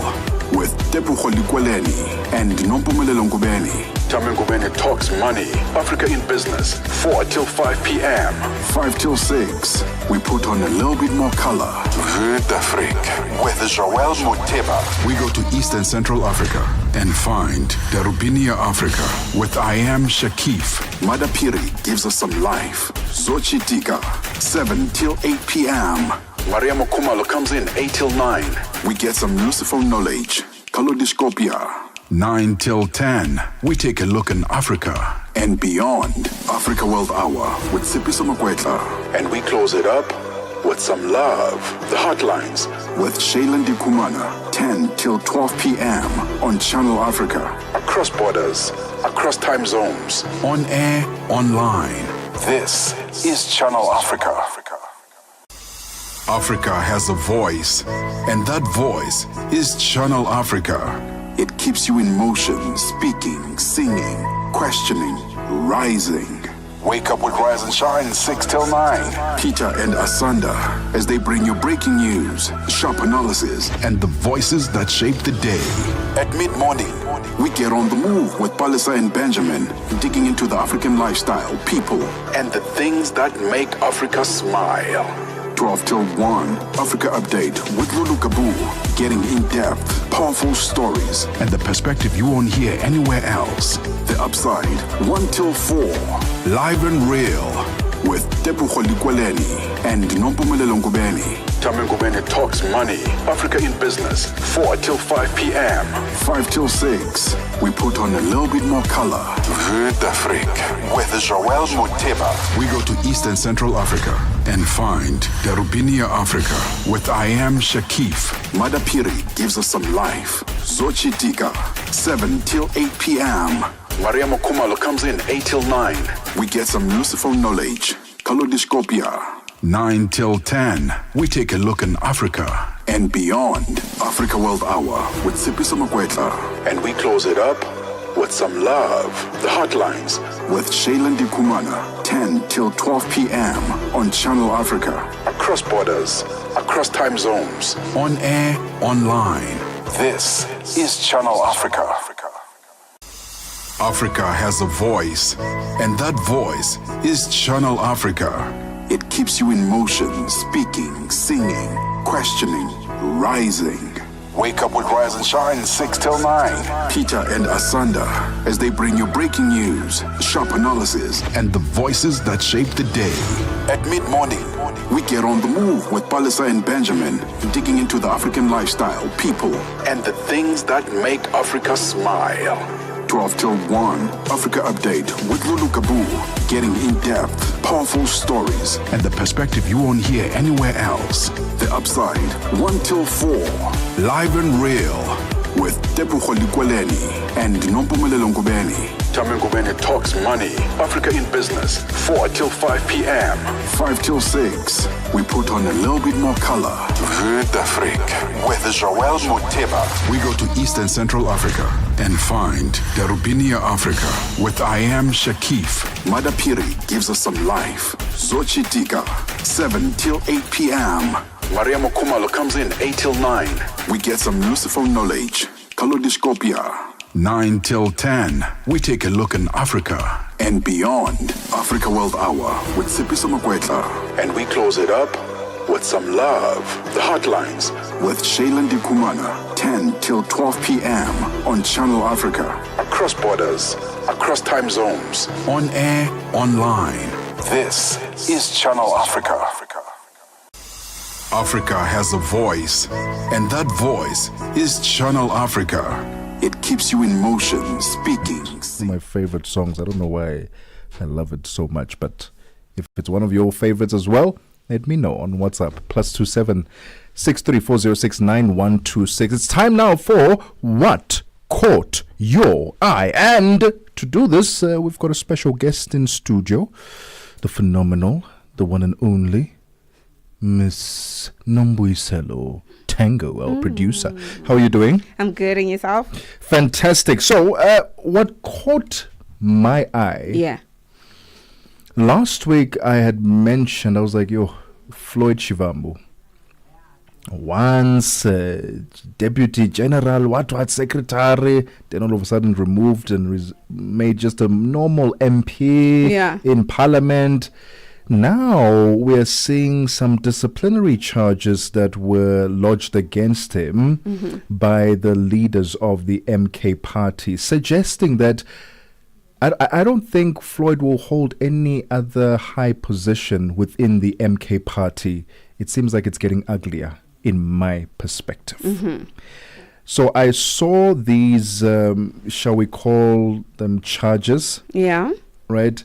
And I'm still not 100% convinced that these are the charges alone or suffice to remove him. I think there's some personal agendas involved in this one. Okay. Let me share some of those charges that were brought against him. We initially thought, okay, no, it's because he went to Malawi, to Bushiri's church, and Bushiri which he's come back and said, I can go to any congregation, I can support any church. 100%. Yeah. A fugitive. Ooh. Yeah, so this time around, I'm looking at the charges that were brought against him, right? And one of them is gross dereliction of duty and negligence. The offense is that there was a refusal to issue appointment letters to the provincial, detachment, regional and sub-regional structures and failure to respond to official communication from the provincial governor. This happened since 25 January 2025. This was one of them. The second one was abuse of office and imposition of parallel structures. The offense was that he imposed a task team on the duly appointed provincial governor, Advocate Busisiwe Mkwebane's without consultation or authority from the National High Command, persistently interfered with her constitutional authority. Then the third one, unauthorized disclosure of confidential information. The fourth one, complicity of factional intimidation and failure to protect members. None of these are talking about the Malawi situation, Bushiri's church, what. So why was it somewhat brought to the attention of media and the public that they're removing him because of that, when in the actual formalized charges, it's not mentioned? I think simply because there is no rule that says you can't. So most likely, to find something else. Yeah. Apart from that, he is not on the list, right? For parliamentary, on the MK party's parliamentary list. So does this mean that he's completely out? Is this what you're saying, that this is the beginning of his end? Is he not suspended at the moment? I'm not one to confirm nor deny because he's not on the list. He's been very quiet also. Yeah. And I completely understand why he's quiet. He's dealing with a lot behind the scenes, guys. He is. And then I asked the question, is this the political fall of Floyd Shivambu? Do you think he could start his own party? That's the question that I'm asking. I don't necessarily want to focus on, because they're going to spin it around, and he might be they could revise the list. They could. Right? We've seen a lot in South African politics. They could. But if they don't, and he leaves the party, he went from the EFF to the MK to now not even being recognized to be part of parliament. So you are suggesting that it's very possible that he might start his own party? I'm not saying that. I'm asking you, do you think he could? He's worked within this field, political space, for quite some time. He has had some strategic ideas, so they say. He knows quite a lot of people.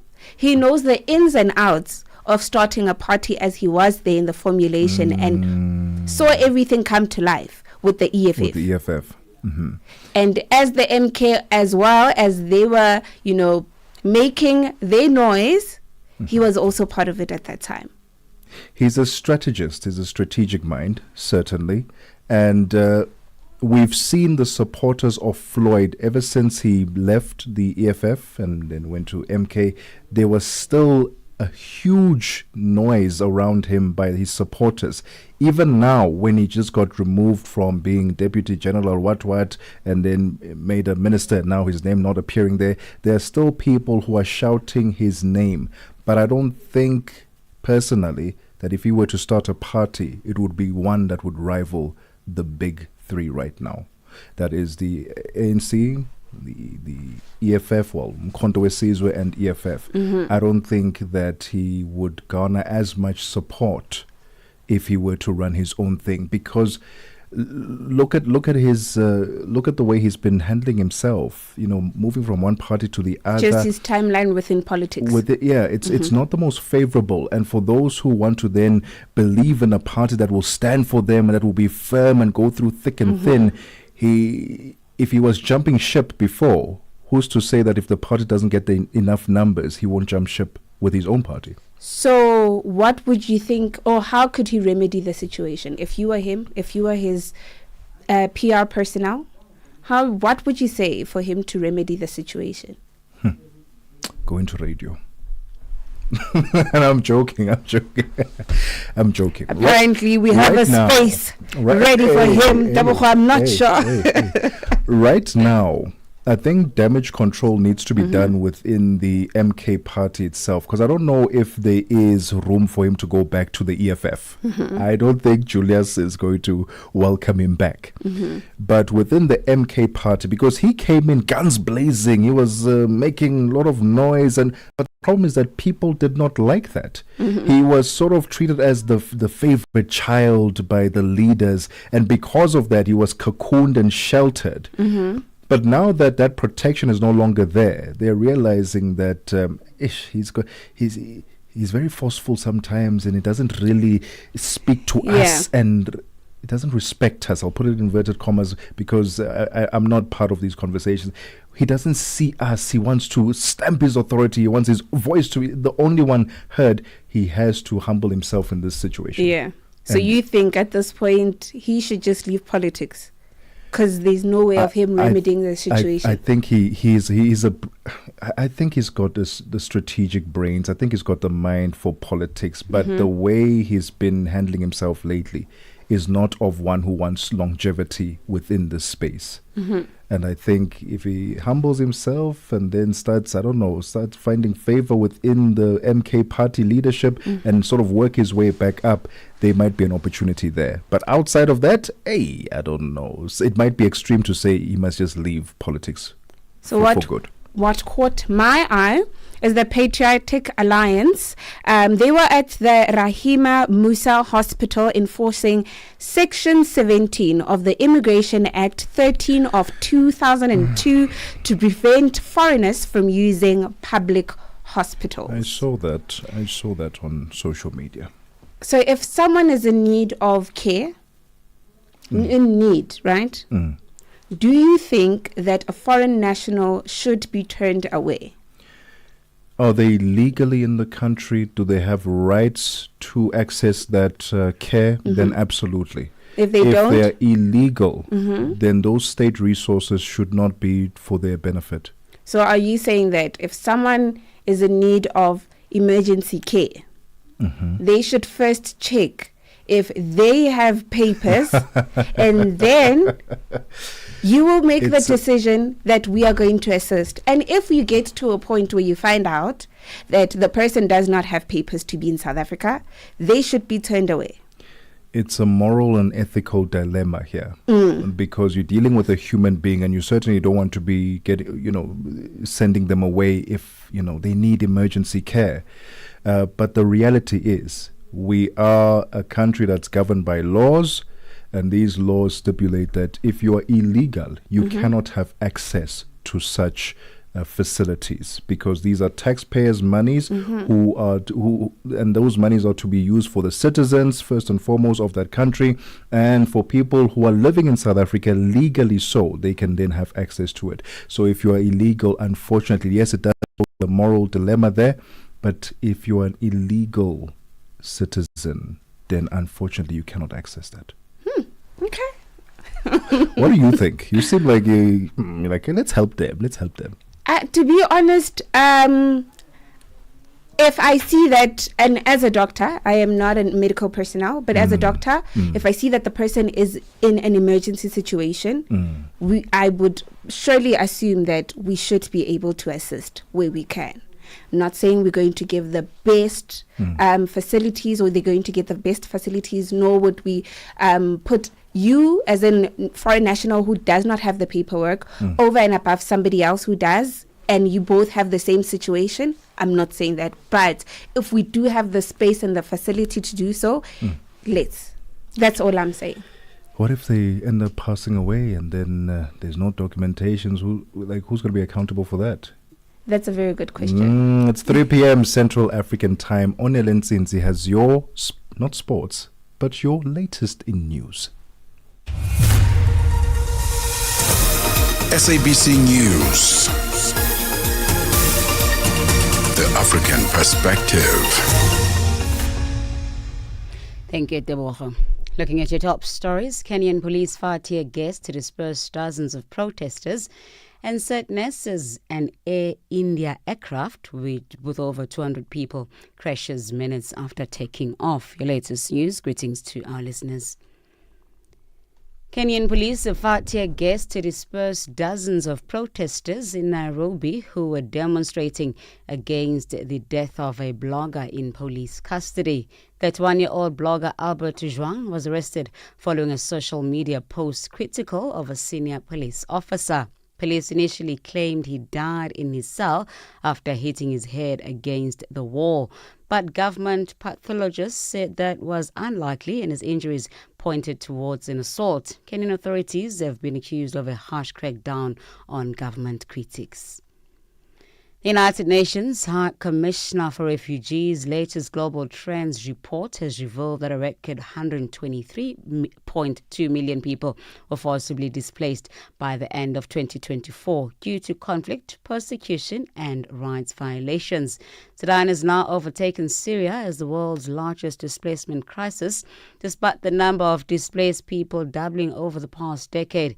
The UNHCR funding has dropped back to 2015 levels. UNHCR's global spokesperson, Eugene Bayon, explains. And then what is most significant of the Sudan number is that the crisis continue, the funding decrease at the same time. And then we're heavily depend on the hostility of host community inside of Sudan as well as a neighboring country. And when you see the neighboring country of Sudan, Chad, South Sudan, there is still ongoing challenges in those countries. And top of that, the South Sudan is also having a conflict at the moment, pushing the people toward the Sudan because they literally have no choice but to flee to the country who is experiencing the conflict itself. A delegation forming part of the global march to Gaza has been detained in Cairo, Egypt. Different organizations from across the world embarked on the mission earlier this week in an attempt to get aid into Gaza after an aid boat was seized by Israel. One of the organizations that have been detained is South Africa's People Against Gangsterism and Drugs, PAGAD. Legal spokesperson for PAGAD, Kasim Parker, explains. We've drafted a letter to the South African Embassy in Cairo. There are other people that have made representations to the embassy. We've copied the letter to DIRCO stating the rights of travelers, just to ensure that whoever is keeping them, whether it's for questioning or detention, actually ensures that they have the right to either be represented if there's anything that's deemed problematic, or to continue on their journey. And we certainly hope that if it is only for questioning for whatever reason, that they will be allowed to continue their journey in support of the people of Gaza. South Africa's President Cyril Ramaphosa says he will visit areas affected by the recent floods in the Eastern Cape province tomorrow to assess the damage. The announcement comes as search and rescue operations continue for missing people, including 4 students who were traveling in a minibus taxi that was swept away by flood waters. At least 57 people are now known to have died and hundreds more have been displaced. Ramaphosa was speaking during the inaugural Africa Green Hydrogen Summit in Cape Town.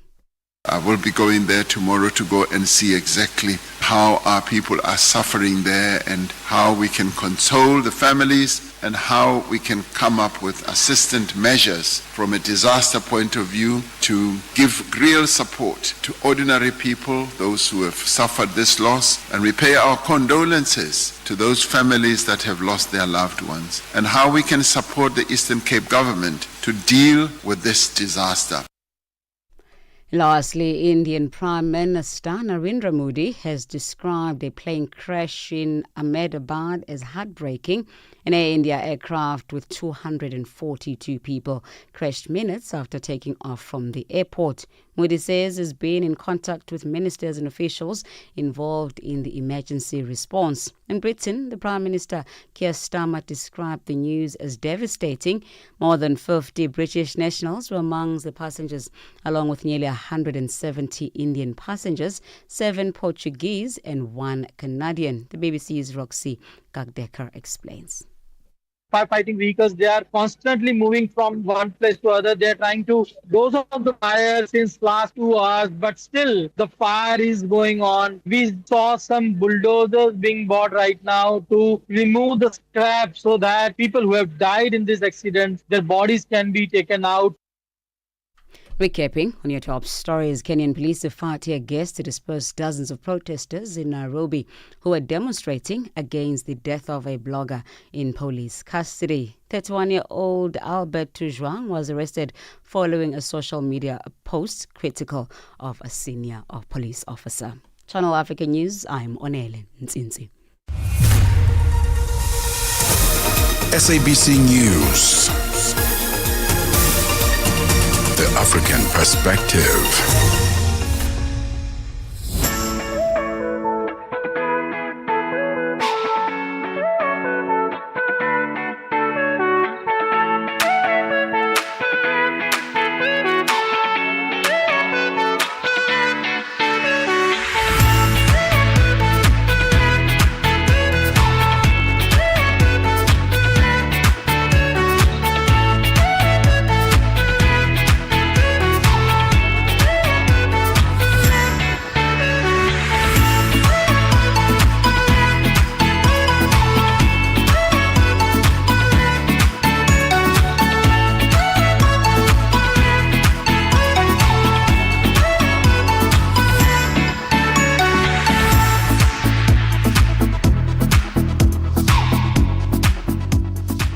Well, it's 7 minutes after 3 p.m. Central African time. Welcome back to The Upside on Channel Africa with me, Tebogo Lekhuleni. Earlier, we were having somewhat of a heated debate about whether foreign nationals or illegal or legal had a right to medical care in the country. And I was very adamant. I was like, no, if they don't have, if they're not legal, then they cannot. I would like to apologize and correct that statement, because under the South African law, undocumented immigrants or illegal immigrants, they are allowed and can still access public health care. Right? The Constitution, Section 27, grants everyone the right to access healthcare services and explicitly states no one may be refused emergency medical treatment. So on to that story that our producer was sharing about the Patriotic Alliance denying foreign nationals from accessing emergency medical access. According to the law, they're not allowed to do that. Everyone has a right to access medical care, especially when it's an emergency. It is now 8 minutes after 3 p.m. Central African time. Welcome back to The Upside. If you've just joined us, we're coming to you live from the Auckland Park Studios in Johannesburg, South Africa. How's your Thursday going so far? Stream us live on our social media platform where you can see our lovely studios and see the presenters as well, at Channel Africa on Facebook and at Channel Africa on YouTube. YouTube. If you would like to send me a message on WhatsApp and say, hey, Ebza, I heard your earlier conversation, I do not agree, you're more than welcome to send me a WhatsApp, +2763 406 9126. We are about to get into conversation with a phenomenal designer. Her name is Tsegofatso Chanda, and she is turning crochet into couture. From Mafikeng to Milan, and then Paris, and very soon New York. You'll be seeing some of her incredible designs. And we'll be talking to her and finding out what got her into this designing space, what inspired crocheting, because some people may still think it's for old people, and how she's turning crochet into a luxury. It's 10 minutes after 3 p.m. Central African time. That conversation is coming up next. Mornings made better with Peter and Asanda on Rise and Shine, weekdays 6 till 9. In recent weeks, East Africa has seen a disturbing rise in human rights violations. In Kenya, digital activist Rose Njeri was arrested under the Computer Misuse and Cybercrimes Act after creating a tool for citizens to oppose the Finance Bill 2025. Meanwhile, in Tanzania, Kenyan activist Boniface Mwangi and Ugandan lawyer Agatha Atuhaire reported being detained, tortured, and sexually assaulted by security officers. East Africa needs a reset. We need to get back East Africa to where the founding fathers are. You know, when President Nyerere and his colleagues, Jomo Kenyatta and the Ugandan counterparts fought for independence, they fought for independence to get Africans out of poverty, to get Africans out of slavery. The leaders who took up power have since gotten into regression. Neto Agostino, co-leader of the United Movement Party. Mornings made better with Peter and Asanda on Rise and Shine. The Midnight Snack, 12 to 3 a.m. Interracial relationships. And now you are based in the States and you are married to a beautiful white woman, white lady. I learned that, for us in our culture, we literally can speak our mind. I remember when we started dating and whatnot, and, she picked up like a little bit of weight. And I was like, oh, wow, you must be happy in this relationship because look at you. You look great. You're even picking up some weight. And she got really, really offended. And it took I think it was about a couple of hours before I could realize that, because I could tell that she was off after that. But it took me a while to figure out what it was. Until later when I was talking to her, I'm like, you were really, really off today. And then she expressed that, yeah, because you're telling me that I'm picking on some weight. And I'm like, in my culture, when you are gaining some weight, it means you're happy. Yes. So that's what I was trying to imply. The Midnight Snack, every Monday, 12 to 3 a.m. with Chanduko Ligege. Channel Africa, your voice, your sound, and your home. Stay locked right here. Questioning, rising. Wake up with Rise and Shine 6 till 9. Peter and Asanda as they bring you breaking news, sharp analysis, and the voices that shape the day. At mid-morning, we get on the move with Palisa and Benjamin, digging into the African lifestyle, people, and the things that make Africa smile. 12 till 1, Africa Update with Lulu Kabu, getting in-depth, powerful stories, and the perspective you won't hear anywhere else. The Upside, 1 till 4, live and real, with Tebogo Lekhuleni and Nompumelelo Ngubeni. Tame Ngubeni talks money, Africa in business, 4 till 5 p.m. 5 till 6, we put on a little bit more color. Vue d'Afrique with Joel Muteba. We go to East and Central Africa and find Darubinia Africa with I Am Shakif. Madapiri gives us some life. Zochi Tika, 7 till 8 p.m. Maria Mokumalo comes in 8 till 9. We get some useful knowledge. Kalodiscopia. 9 till 10. We take a look in Africa and beyond. Africa World Hour with Sipiso Makwetla. And we close it up with some love. The Hotlines with Shailen Dikumana. 10 till 12 p.m. on Channel Africa. Across borders, across time zones, on air, online. This is Channel Africa. Africa has a voice, and that voice is Channel Africa. It keeps you in motion, speaking, singing, questioning, rising. Wake up with Rise and Shine 6 till 9. Peter and Asanda as they bring you breaking news, sharp analysis, and the voices that shape the day. At mid-morning, we get on the move with Palisa and Benjamin, digging into the African lifestyle, people, and the things that make Africa smile.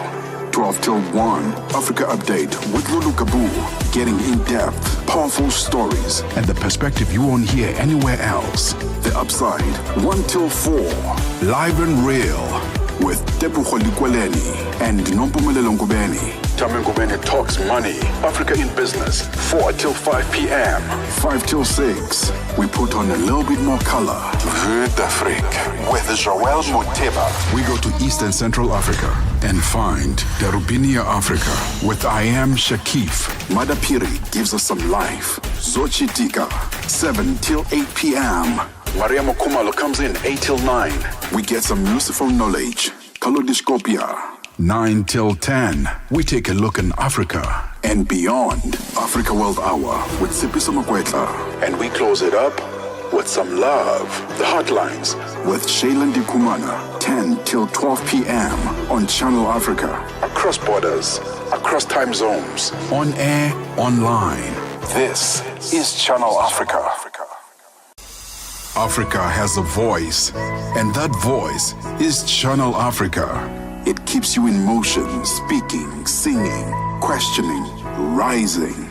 Wake up with Rise and Shine 6 till 9. Peter and Asanda as they bring you breaking news, sharp analysis, and the voices that shape the day.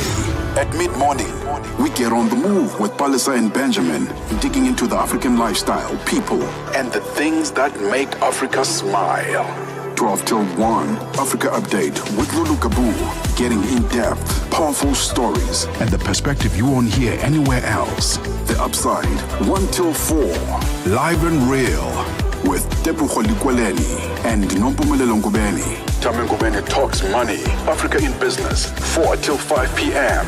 5 till 6, we put on a little bit more color. Vue d'Afrique with Joël Moteba. We go to East and Central Africa and find Darubinia Africa with I Am Shakif. Madapiri gives us some life. Zochitika, 7 till 8 p.m.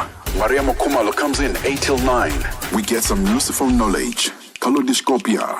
9 till 10, we take a look in Africa and beyond. Africa World Hour with Sipiso Makwetla. And we close it up with some love. The Hotlines with Shailen Dikumana. 10 till 12 p.m. on Channel Africa. Across borders, across time zones. On air, online. This is Channel Africa. Africa has a voice, and that voice is Channel Africa. It keeps you in motion, speaking, singing, questioning, rising. Wake up with Rise and Shine 6 till 9. Peter and Asanda as they bring you breaking news, sharp analysis, and the voices that shape the day.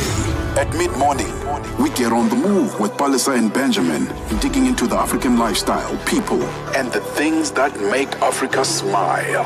12 till 1, Africa Update with Lulu Kabu, getting in-depth, powerful stories, and the perspective you won't hear anywhere else. The Upside, 1 till 4, live and real, with Tebogo Lekhuleni and Nompumelelo Ngubeni. Tame Ngubeni talks money, Africa in business, 4 till 5 p.m.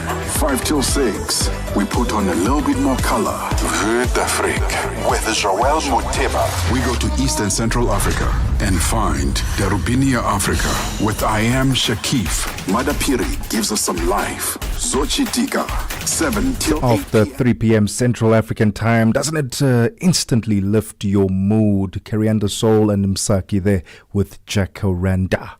Welcome back to The Upside. If you've just joined us, with me, Tebogo Lekhuleni, with you all the way to 4 p.m. Central African time. How's your Thursday going? Let me know on our social media platform at Channel Africa on Facebook, and YouTube is where you can also stream us, see the lovely studio, comment down there below, and let us know where you are listening to us from. Send us a WhatsApp, a voice note on our WhatsApp line, which is +27 63 406 9126. If you have DSTV, it's channel 802. Crocheting. Are there any crocheters out there? We often think about crocheting as for old people, a slow way to pass time and keep your mind occupied, and then create sweaters and jerseys and socks and beanies. But can crocheting be luxurious? Can crocheting go to couture level? Well, it absolutely can. We're about to get into a conversation with designer Tsegofatso Chanda, who is weaving a story of African pride, resilience, and innovation through every stitch. She turns crocheting into couture. I would love to hear from you. Are there any crocheters out there? If you are a crocheter and maybe you're not as old as some people would like to believe that it's an old people activity, let us know what you enjoy about it and what creations have you made so far that you can share with us on our social media platform, of course. But send us a voice note and let us know what you think about crocheting. +27 63406 9126. Can it be couture? Will you wear a crocheted, jersey, beanie that is stylish? Could you wear it on a runway? What do you think? +27 63406 9126. And quite an inspirational story, Tsegofatso, because from Mafikeng to Milan and Paris, and soon she'll be going to New York, showcasing crochet at the highest level. If you are an aspiring designer yourself and have started creating designs using materials and fabrics that we would not necessarily consider on a normal day, I've seen people turning plastic into fashion and refuse into fashion. Maybe you're one of them. Maybe you have created something that we haven't seen before. And the right person to be speaking to would be Tsegofatso, and picking her brain in terms of how to go about doing it, how to create a brand out of it, and how to get it onto international platforms. It is +27 63406 9126 is the WhatsApp line. It is now 22 minutes after 3 p.m. Central African Time. Este é o Caleidoscópio de Canal África. Mariamo Kumalo comes in 8 till 9. We get some useful knowledge. Kaleidoscopia. 9 till 10. We take a look in Africa and beyond. Africa World Hour with Sipiso Makwetla. And we close it up with some love. The Hotlines with Shailen Dikumana. 10 till 12 p.m. on Channel Africa. Across borders, across time zones. On air, online. This is Channel Africa. Africa has a voice, and that voice is Channel Africa. It keeps you in motion, speaking, singing, questioning, rising. Wake up with Rise and Shine 6 till 9. Peter and Asanda as they bring you breaking news, sharp analysis, and the voices that shape the day. At mid-morning, we get on the move with Palisa and Benjamin, digging into the African lifestyle, people, and the things that make Africa smile. 12 till 1, Africa Update with Lulu Kabu, getting in-depth, powerful stories, and the perspective you won't hear anywhere else. The Upside, 1 till 4, live and real, with Tebogo Lekhuleni and Nompumelelo Ngubeni.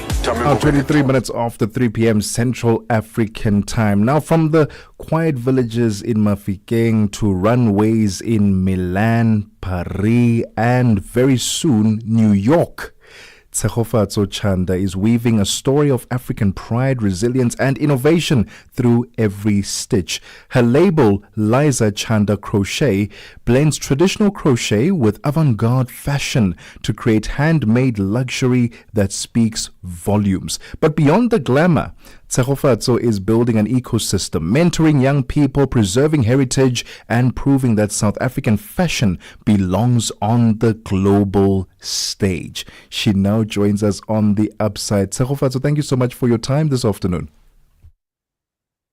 Good Afternoon. How are you doing? I am fantastic, and I would like to start off with why crocheting, because earlier I mentioned some people think about crocheting as it's for old people, sewing and making beanies and jackets and socks for the grandkids. Why crocheting?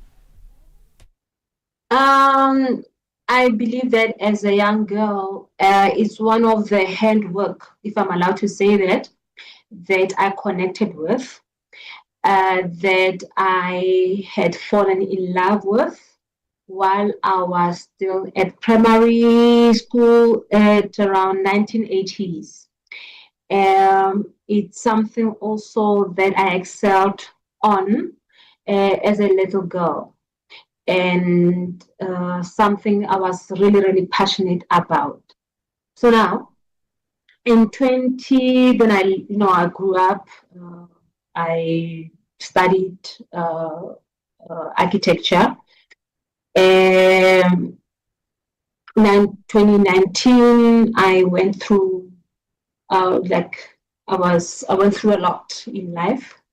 So my mother, because she knew that I was actually good with it, brought my hooks and brought the wools I used to have, and just advised me to start crocheting something to put my mind off what was happening around me at the time. And what I saw fashion when she advised me. And I told myself rather that, you know what, I'm going to make crochet fashionable. And I've never looked back. So most people don't necessarily associate crocheting with luxury. How are you changing that perspective? Oh, I'm changing it. I'm changing the perspective. I would want to believe that what is also helping me is my background in architecture and structural design and details. The type of work I do in crocheting, it's not like your normal crochet that we all know about. If you look at my work, it has some intricate details in it, and it got some structural elements in it. And that is what I'm bringing into crochet and to make it a luxury brand. And what a way to honor your mom as well, because your brand, Liza Chanda Crochet, is named after her. Exactly. I think also because of the happenings around my life, it saved me. And not only crochet saved me, I believe that my mother saved me from what I was facing at the time. So I felt that it was an honorable thing to honor her in that manner. You know, crocheting sounds very slow paced, and you are in an industry that's very fast paced. Is it worth the wait? Is it worth the wait though when someone accesses your services and says, "Hey, I want something from Tsekgofat"? So is it worth the wait, or should we lean more to the fast pace of fashion? I feel that it is worth the wait. I might not change the whole world, right? I might not change the country, but at least I can change the environment or the community where I live. Back in school, we did, what was that thing? Oh my goodness, I've forgotten something previsation. I've forgotten the name, what it was. What crochet does is, like you said, it's a slow-paced fashion.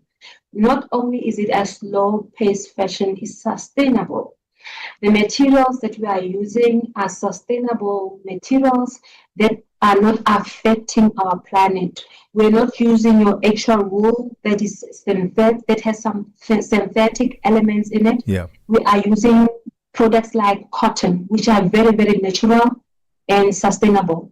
We are using bamboo, which is very, very natural also and sustainable. And we are not polluting. We're not polluting our environment. But however, I must raise that to you now that yes, crochet is my signature, but I have decided after my trip from Milan and Paris, I have decided to to infuse now fabric with crocheting, but still the fabric that we are using is sustainable fabrics like your raw silk, like your cotton, and your linen. So I want to stay within the framework of sustainability and slow fashion. Tsagofats, I would love to continue this conversation because I want to find out what your hopes are for exhibiting in New York as well as in Algeria. We'll continue the conversation right after we get our sports news and business news. We are currently in conversation with Tsagofats Chanda, designer of note, and my goodness me, you must check out her work. She'll be displaying her Liza Chanda crochet brand and a label rather in New York and Algeria this year, and we want to pick her mind about what we can expect to see on the runway. That conversation will continue right after this. For now though, let's get the sports news with Musibudi Makura. Sports on Channel Africa. The African perspective. Thank you, Tebogo. So the semi-finals of the 2025 COSAFA Cup will take place on Friday. Defending champions Angola will meet Madagascar, while the host side will face Comoros in the other semi-final of this year's competition. So that first semi-final, Angola up against Madagascar at 3 p.m. Central African Time. Then South Africa up against Comoros at 6 p.m. Central African Time. Both games are being played at the Free State Stadium in South Africa's Free State Province, with, of course, the two winners of each semi-final will go on to contest the final of the COSAFA Cup competition, that final being played as well at the Free State Stadium on Sunday. Well, Mamelodi Sundowns goalkeeper coach Kennedy Mwene has spoken about what he anticipates ahead of his first FIFA Club World Cup in a new role. The ex-Zambian international was elevated to the position following changes to the technical team in December last year, with Wendell Robson also leaving the club along with Manqoba Mngqithi. Now, Mwene jetted out to the USA with the team for this FIFA Club World Cup, having been part of the team that clinched yet another league title this season. This time around, though, under coach Miguel Cardoso, Sundowns took part in the old format of this FIFA Club World Cup about 9 years ago, back in 2016, while Mwene was still playing, and he's hoping for an improvement in the USA.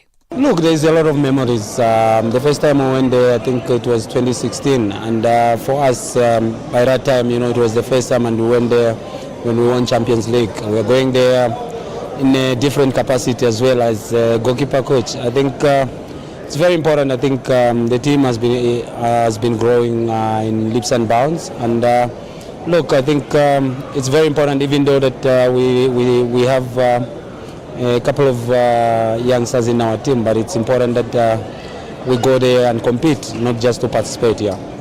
Now, Kennedy Mwene welcomed the expanded FIFA Club World Cup, arguing it gives Africa a fighting chance of winning on the global stage. I think it's good for Africa because last time it was only maybe 2 teams or 1, but this time around it's about 4, which gives us a chance as Africa as well.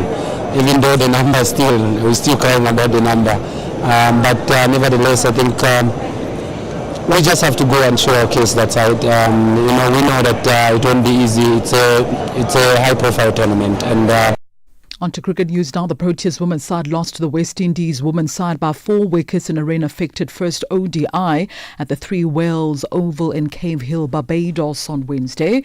Now, the South African side posted a final total of 252 for 9 in 50 overs. Tamsin Brits as well as Nadine de Klerk hitting 57 and 42 respectively, while Ayanda Hlubi took 3 wickets, a half-century from Quina Joseph as well as a solid support act from experienced duo of Hayley Matthews as well as Stephanie Taylor helped the West Indies to lead the 3-match ODI series. Britt says they have to improve in the next 2 matches. Yes, I think we actually started quite well with the bat up front. I think Wolf and I, in the power play, we actually got to, 43 or 45. I don't think that was too bad. I do think we maybe lost it a bit in the middle. Bowling, I think we didn't hit our line and length probably like we should. I think they came out guns blazing, so all credit to them for doing that. But we're going to have to put up a can't keep losing the first ODI. We're going to have to start winning that and making that a change, especially if we're going to the World Cup. Right, we'll stay with cricket news. South Africa were bowled out for 138 in their first innings of this World Test Championship against Australia not so long ago. It was in session 2 that a lot of wickets fell for the South African side. At the moment, Australia at the crease with Labuschagne as well as Khawaja at the crease. 10 for the loss of no wickets. This after 3.4 overs. Australia leading by 84 runs. So we'll keep you updated, of course, as to what transpires as Lords on day 2 of the World Test Championship. And finally, in basketball news, Tyrese Haliburton praised a team effort from the Indiana Pacers this after they beat the Oklahoma City Thunder by 116 to 107 to take a 2-1 lead in the NBA Finals. Haliburton scored 22 points and made 11 assists as well as 9 rebounds as the Pacers overturned a 5-point deficit going into the fourth quarter in Game 3 of the best-of-7 series. Now, the Pacers bench outscored the Thunder by 49 to 18, with reserve Benedict Mathurin contributing 27 points at the Gainbridge Fieldhouse in Indianapolis. Now, the Pacers, who went into the game after 123 to 107 defeat in Game 2, extended a run of not losing consecutive games since March. Meanwhile, Shai Gilgeous-Alexander, the NBA's most valuable player, scored 24 points for the Thunder, but only 3 in the fourth quarter. Jalen Williams top scored for the visitors with 26 points, while Chet Holmgren scored 20 points and then made 10 rebounds for a Thunder side that gave up 19 turnovers, which led to 21 points for the Pacers. Well, that is a wrap from the sports desk at the Sawa. It's 15:36 p.m. Central African Time. For any sports stories you'd like to share with us, simply send us an email to newsroom@channelafrica.co.za or give us a call. The newsroom line is +27 11714 4459. For Channel Africa Sport, I am Musibu D. Makura. Sports on Channel Africa. The African perspective. Mornings made better with Peter and Asanda on Rise and Shine. I want the Africa that makes every single African proud of the continent and have hope. And there's so much stuff that's going on that's positive. And if we can just lock into that, Namaganjani, everyone is going to get there. Where are we going? Where are we trying to get to? The idea of working together, which is why I'm excited about this new voice. And the new voice is me, Asanda Peta, broadcast journalist with about 15 years of experience on the radio space. Welcome, Asanda. I've been waiting for you for a long time. Were you waiting for me? I was. Really? Yeah, because for 3 months I was on my own. So be sure to tune in right here on Channel Africa Mondays to Fridays from 6 till 9 a.m. Central African Time. If you want to know about your continent, this is the best place to start your day. Rise and Shine on Channel Africa. If it's news and current affairs, leading opinions, and thought leaders that get you groove, this is your home, The Upside. Well, we certainly are continuing our conversation with a thought leader of note, Tshegofatso Chanda, the designer behind Liza Chanda Crochet. She's exhibited her work in Paris, in Milan, and she's turning crochet to couture. And I asked earlier if that can be done.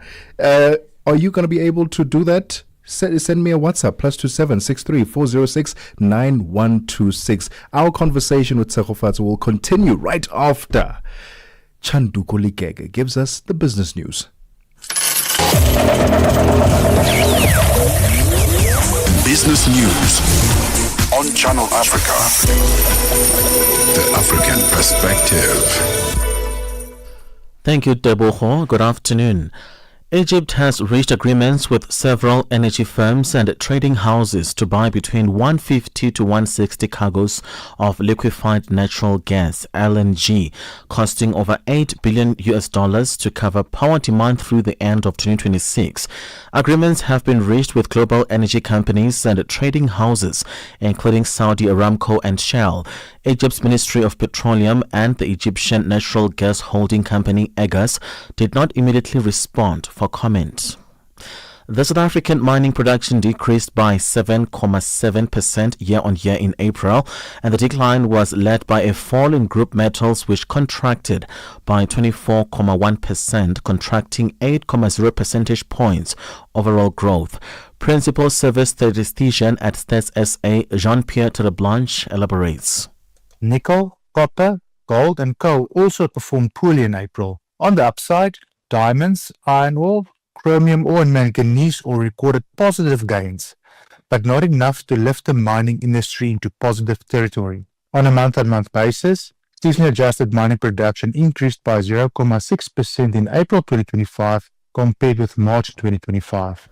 The South African Minister of Agriculture, John Steenhuisen, has assured the country that red meat remains safe for consumption.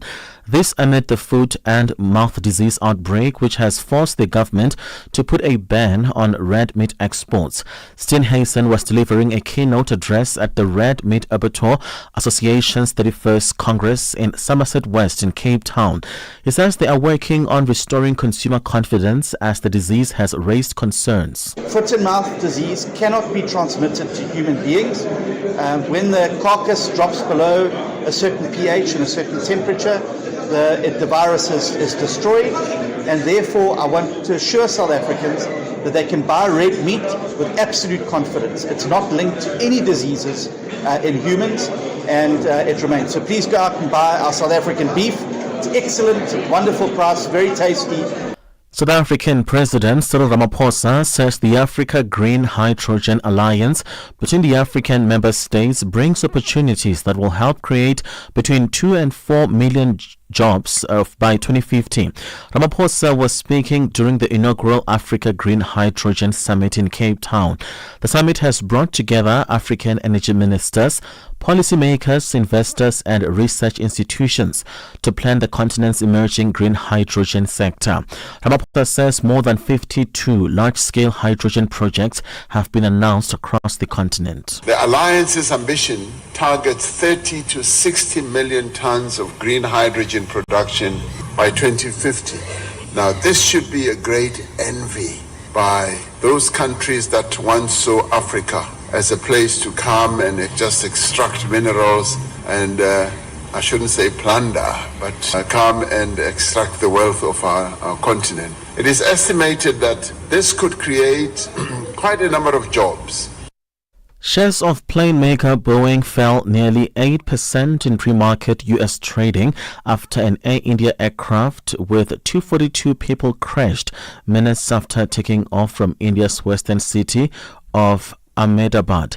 India's federal health minister said many people were killed in the crash.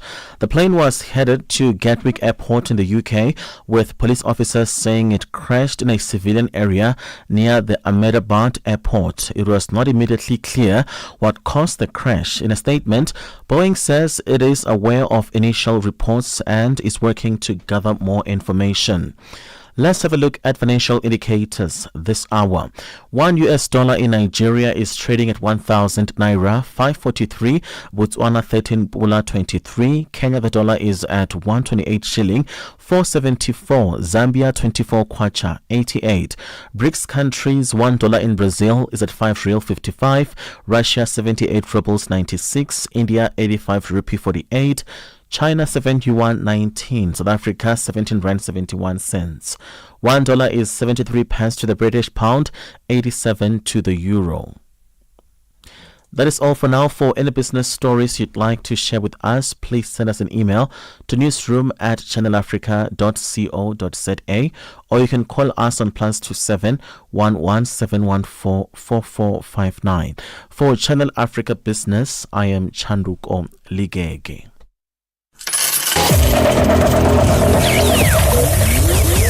Business news on Channel Africa. The African Perspective.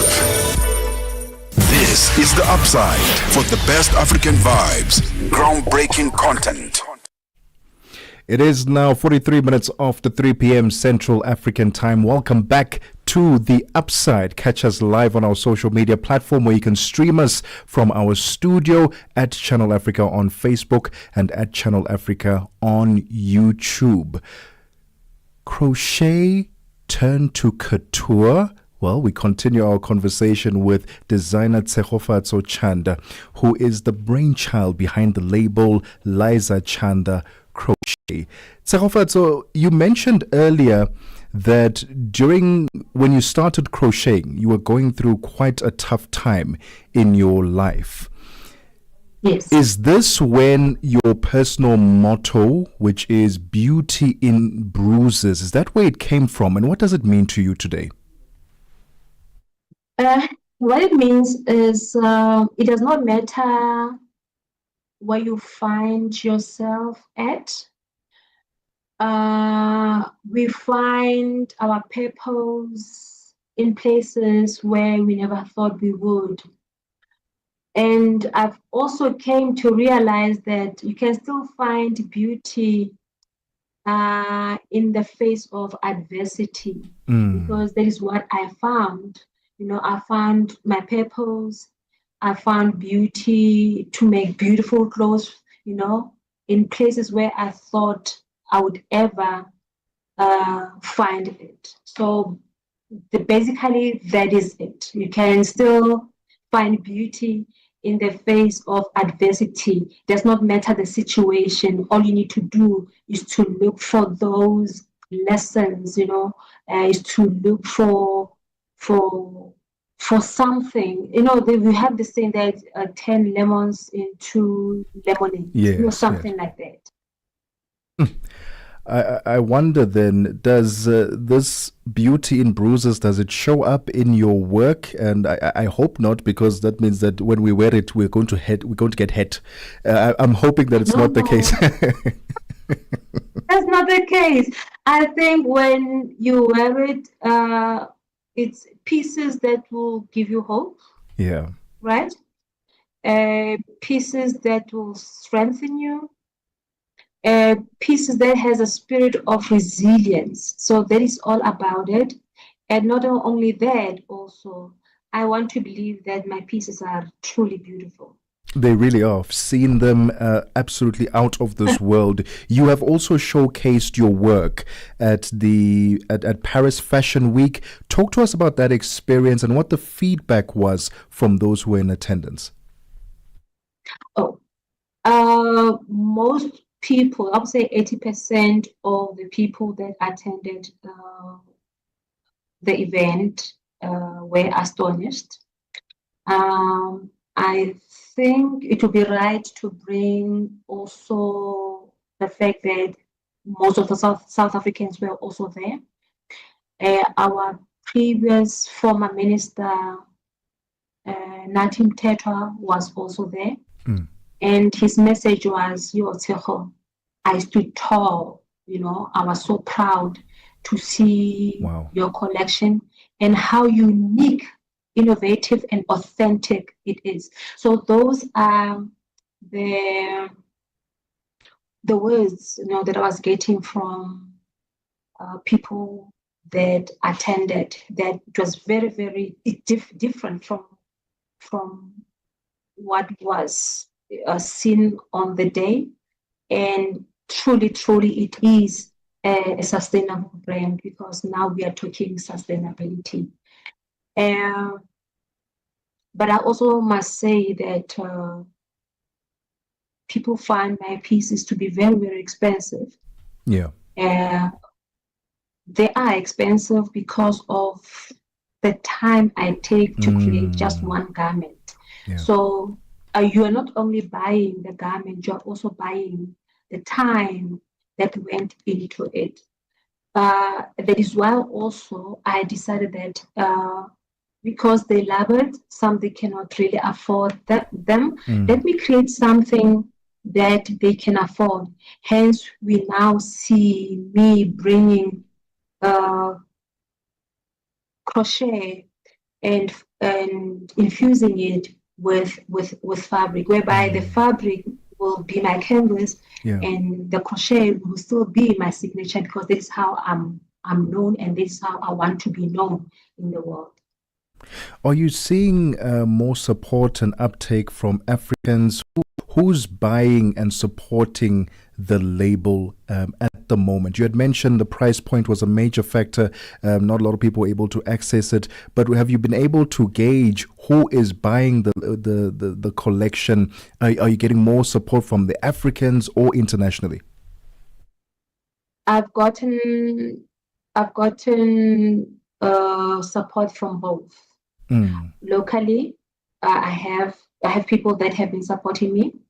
I've gotten also support from the UK, Europeans, and a little bit of support from from the United States. The reason why now I want to do Algeria is also for the brand to connect with our continental buyers. Just putting myself out there. I mean, I'm not known. I'm still at the grassroots level, right? Nobody knows about Tsegofaso. Just few people that knows about Tsegofaso. So by me putting myself out there, I want my brand to be known. And like I said, this is why I'm also doing Algeria, to connect with continental buyers, retail, and industry stakeholders in the continent, and also that are passionate about African-made luxury couture or pieces. Well, we certainly wish you nothing but the best for those exhibitions in New York as well, in Algeria. But I also see that you love giving back to the young people, mentoring young creatives. Talk to us about that. I think when I started, I never had that. I never had the idea of mentoring. The idea just came as I was going on with my business. During COVID, because I took some of my pieces, I'll just upload them on Facebook. I found young people inboxing me and say, you know what, Mama Tseho, we started crocheting because of you. Wow. And I'll be like, let me see what you have done. They'll be having beanies, socks. And that now made me to say, you know what, let me start mentoring young people. That's how the idea came about. And I'm so passionate about it. I'm from African, from Tlhabologo. I went to a school called Setsele Primary School. That school is very, very close to my heart, because that is where I started, crocheting, and that is where I am giving back. In 10 years' time, what legacy do you hope your brand will leave behind? In 10 years' time, I think my brand will leave a legacy that says that it's never too late. It does not matter where you are, you can still do it. As long as you breathe, as long as you are standing, you can still do it. It does not matter beautiful. Whether you are educated or not educated. As long as you have your hands, you are healthy, you can do it. You can be whatever that you want to be. I believe that for me, this was a lifeline. I like I said earlier to you, that it saved me. Much as it saved me, it can save anybody. And Tsegofaso, for those who would like to support and check out the collections, where can they go? I'm on Instagram. My handle is Liza, Lizah, crochet. I'm also on Facebook. My handle is Liza Crochet Collection. Liza with ZAH. Tsegofatso, thank you so much for your time. All the best for the upcoming exhibitions, and we want this label to grow and grow and grow. It's such an incredible thing that you're doing, turning crochet into couture. We've never seen it before, and it's incredible that you are doing this from the African continent. So all the best, and thank you so much for your time this afternoon. Thank you so much for your time, and thank you so much for your listeners and the opportunity that you have given me. I'm eternally grateful, and I will also talk about this, wherever I go. Thank you so much. Please do. We would love that. The voice of Tsegofatso Chanda. She is the founder of the label Liza Chanda Crochet, turning crochet into couture, into fashion, into luxury. Check out the works that she's doing, her collection. Support her, and let's help her grow her business globally. She's been to Paris, she's been to Milan, now she's getting ready for New York, and as well in Algeria. What a phenomenal story. I tell you what, I've got a quick what caught my eye. It's now 6 minutes before 4 p.m. Central African time. And it's a quick one. It's sort of part two. We had a part one earlier. This is part two. And this one is, when I saw the numbers here, I was flabbergasted. Percy Tau, South African footballer, professional footballer. He's now a free agent. His contract with Qatari side Qatar SC has not been renewed after a 6-month stint, offering officially ending his time there. Now that means that he's a free agent. I want to share how much he was earning during that time. All right. He was earning about over 920,000 US dollars per month. That's over 16 million rand a month. A month. It's about 100 million if you're counting the 6-month period. It's about 100 million rand for 6 months. My goodness me. And because he's a free agent now, he's been doing interviews in South Africa. Notably, he was a sports interview with Robert Marawa, and he was discussing there, saying that he would gladly come back to the South African League, the Premiership League, the PSL, if you will. And the conditions that he's raising there is that he would be happy to come back if they were to offer him, 450,000 rand per month, a 2-year deal. And then the question beckons, which team does he go to? Mamelodi Sundowns, where his career just shot, and that's where it began for him.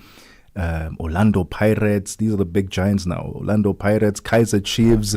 Where should Percy Tau go next? And when you consider 450,000 rand a month from 16 million a month, is that a good trade?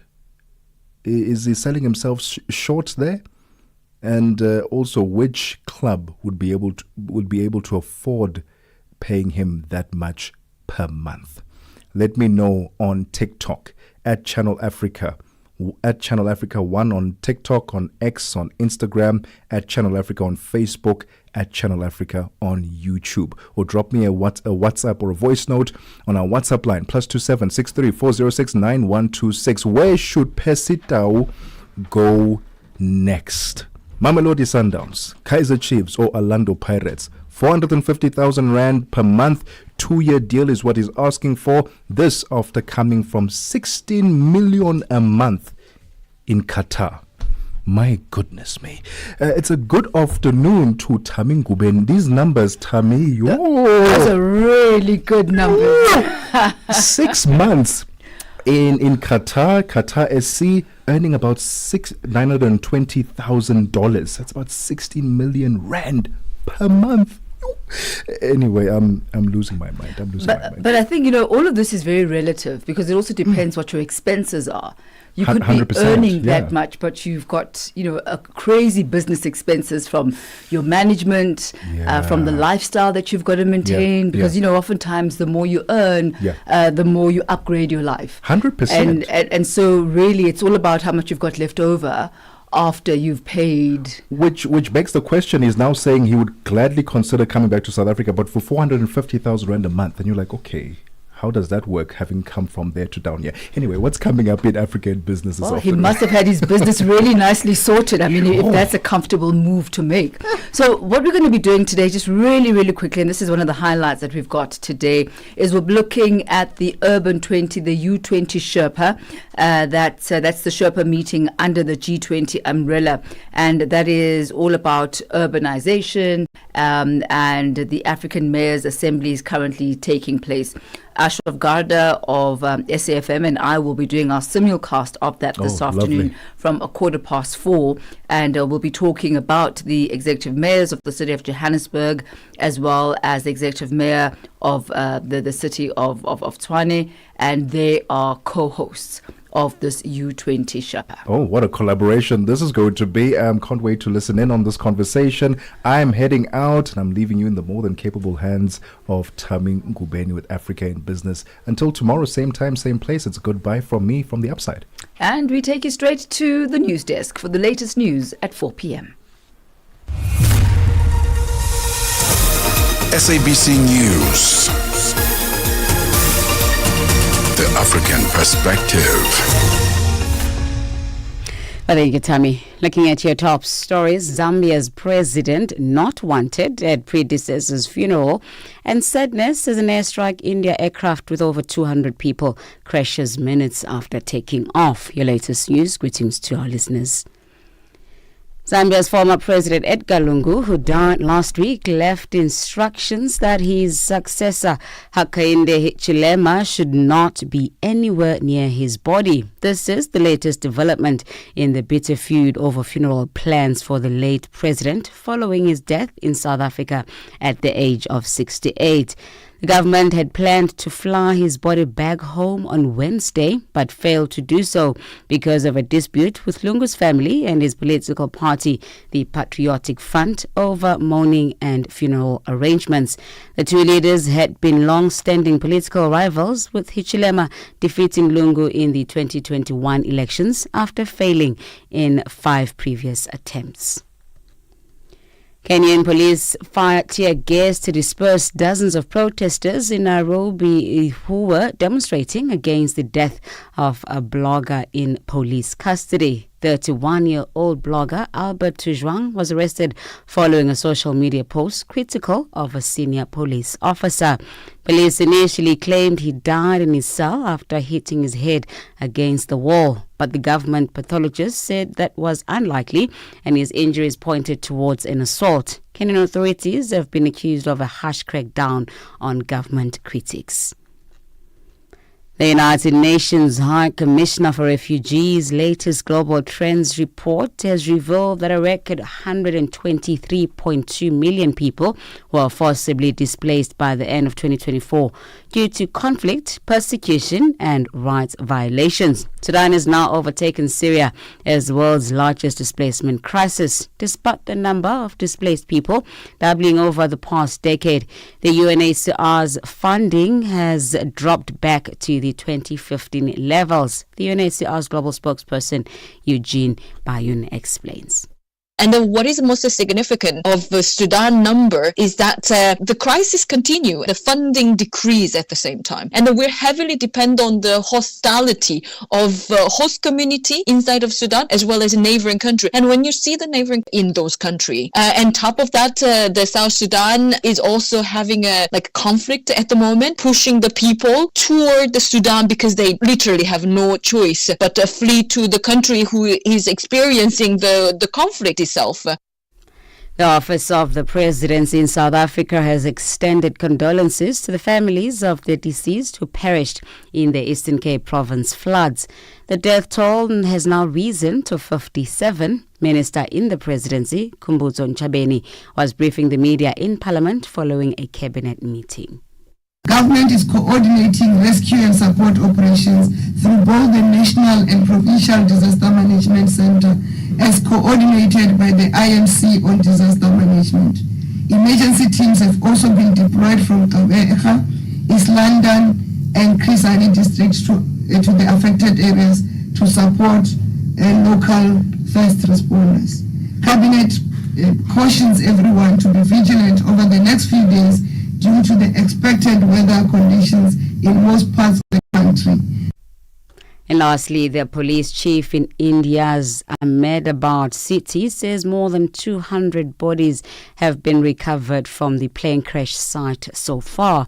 He says more than 40 injured people have been taken to hospital. Details are still coming in. Most of those on board Air India flight were Indian. The Prime Minister Narendra Modi has described the crash as heartbreaking beyond words. Randhi Jaiswal is a spokesperson for India's External Affairs Ministry. What has happened in Ahmedabad is a very tragic accident. We have lost a lot of people. We extend our deepest condolences to all those who have lost their loved ones. It's still an evolving situation. Rescue operations are on, so you'll have to wait a little more time for exact details to be put out. Recapping on your top stories, Kenyan police have fired tear gas to disperse dozens of protesters in Nairobi who were demonstrating against the death of a blogger in police custody. For any news stories you'd like to share with us, please send us an email to newsroom@channelafrica.co.za or call us at +27 11 714 4459. Channel Africa News, I'm Onele Nzinzi. SABC News. The African Perspective.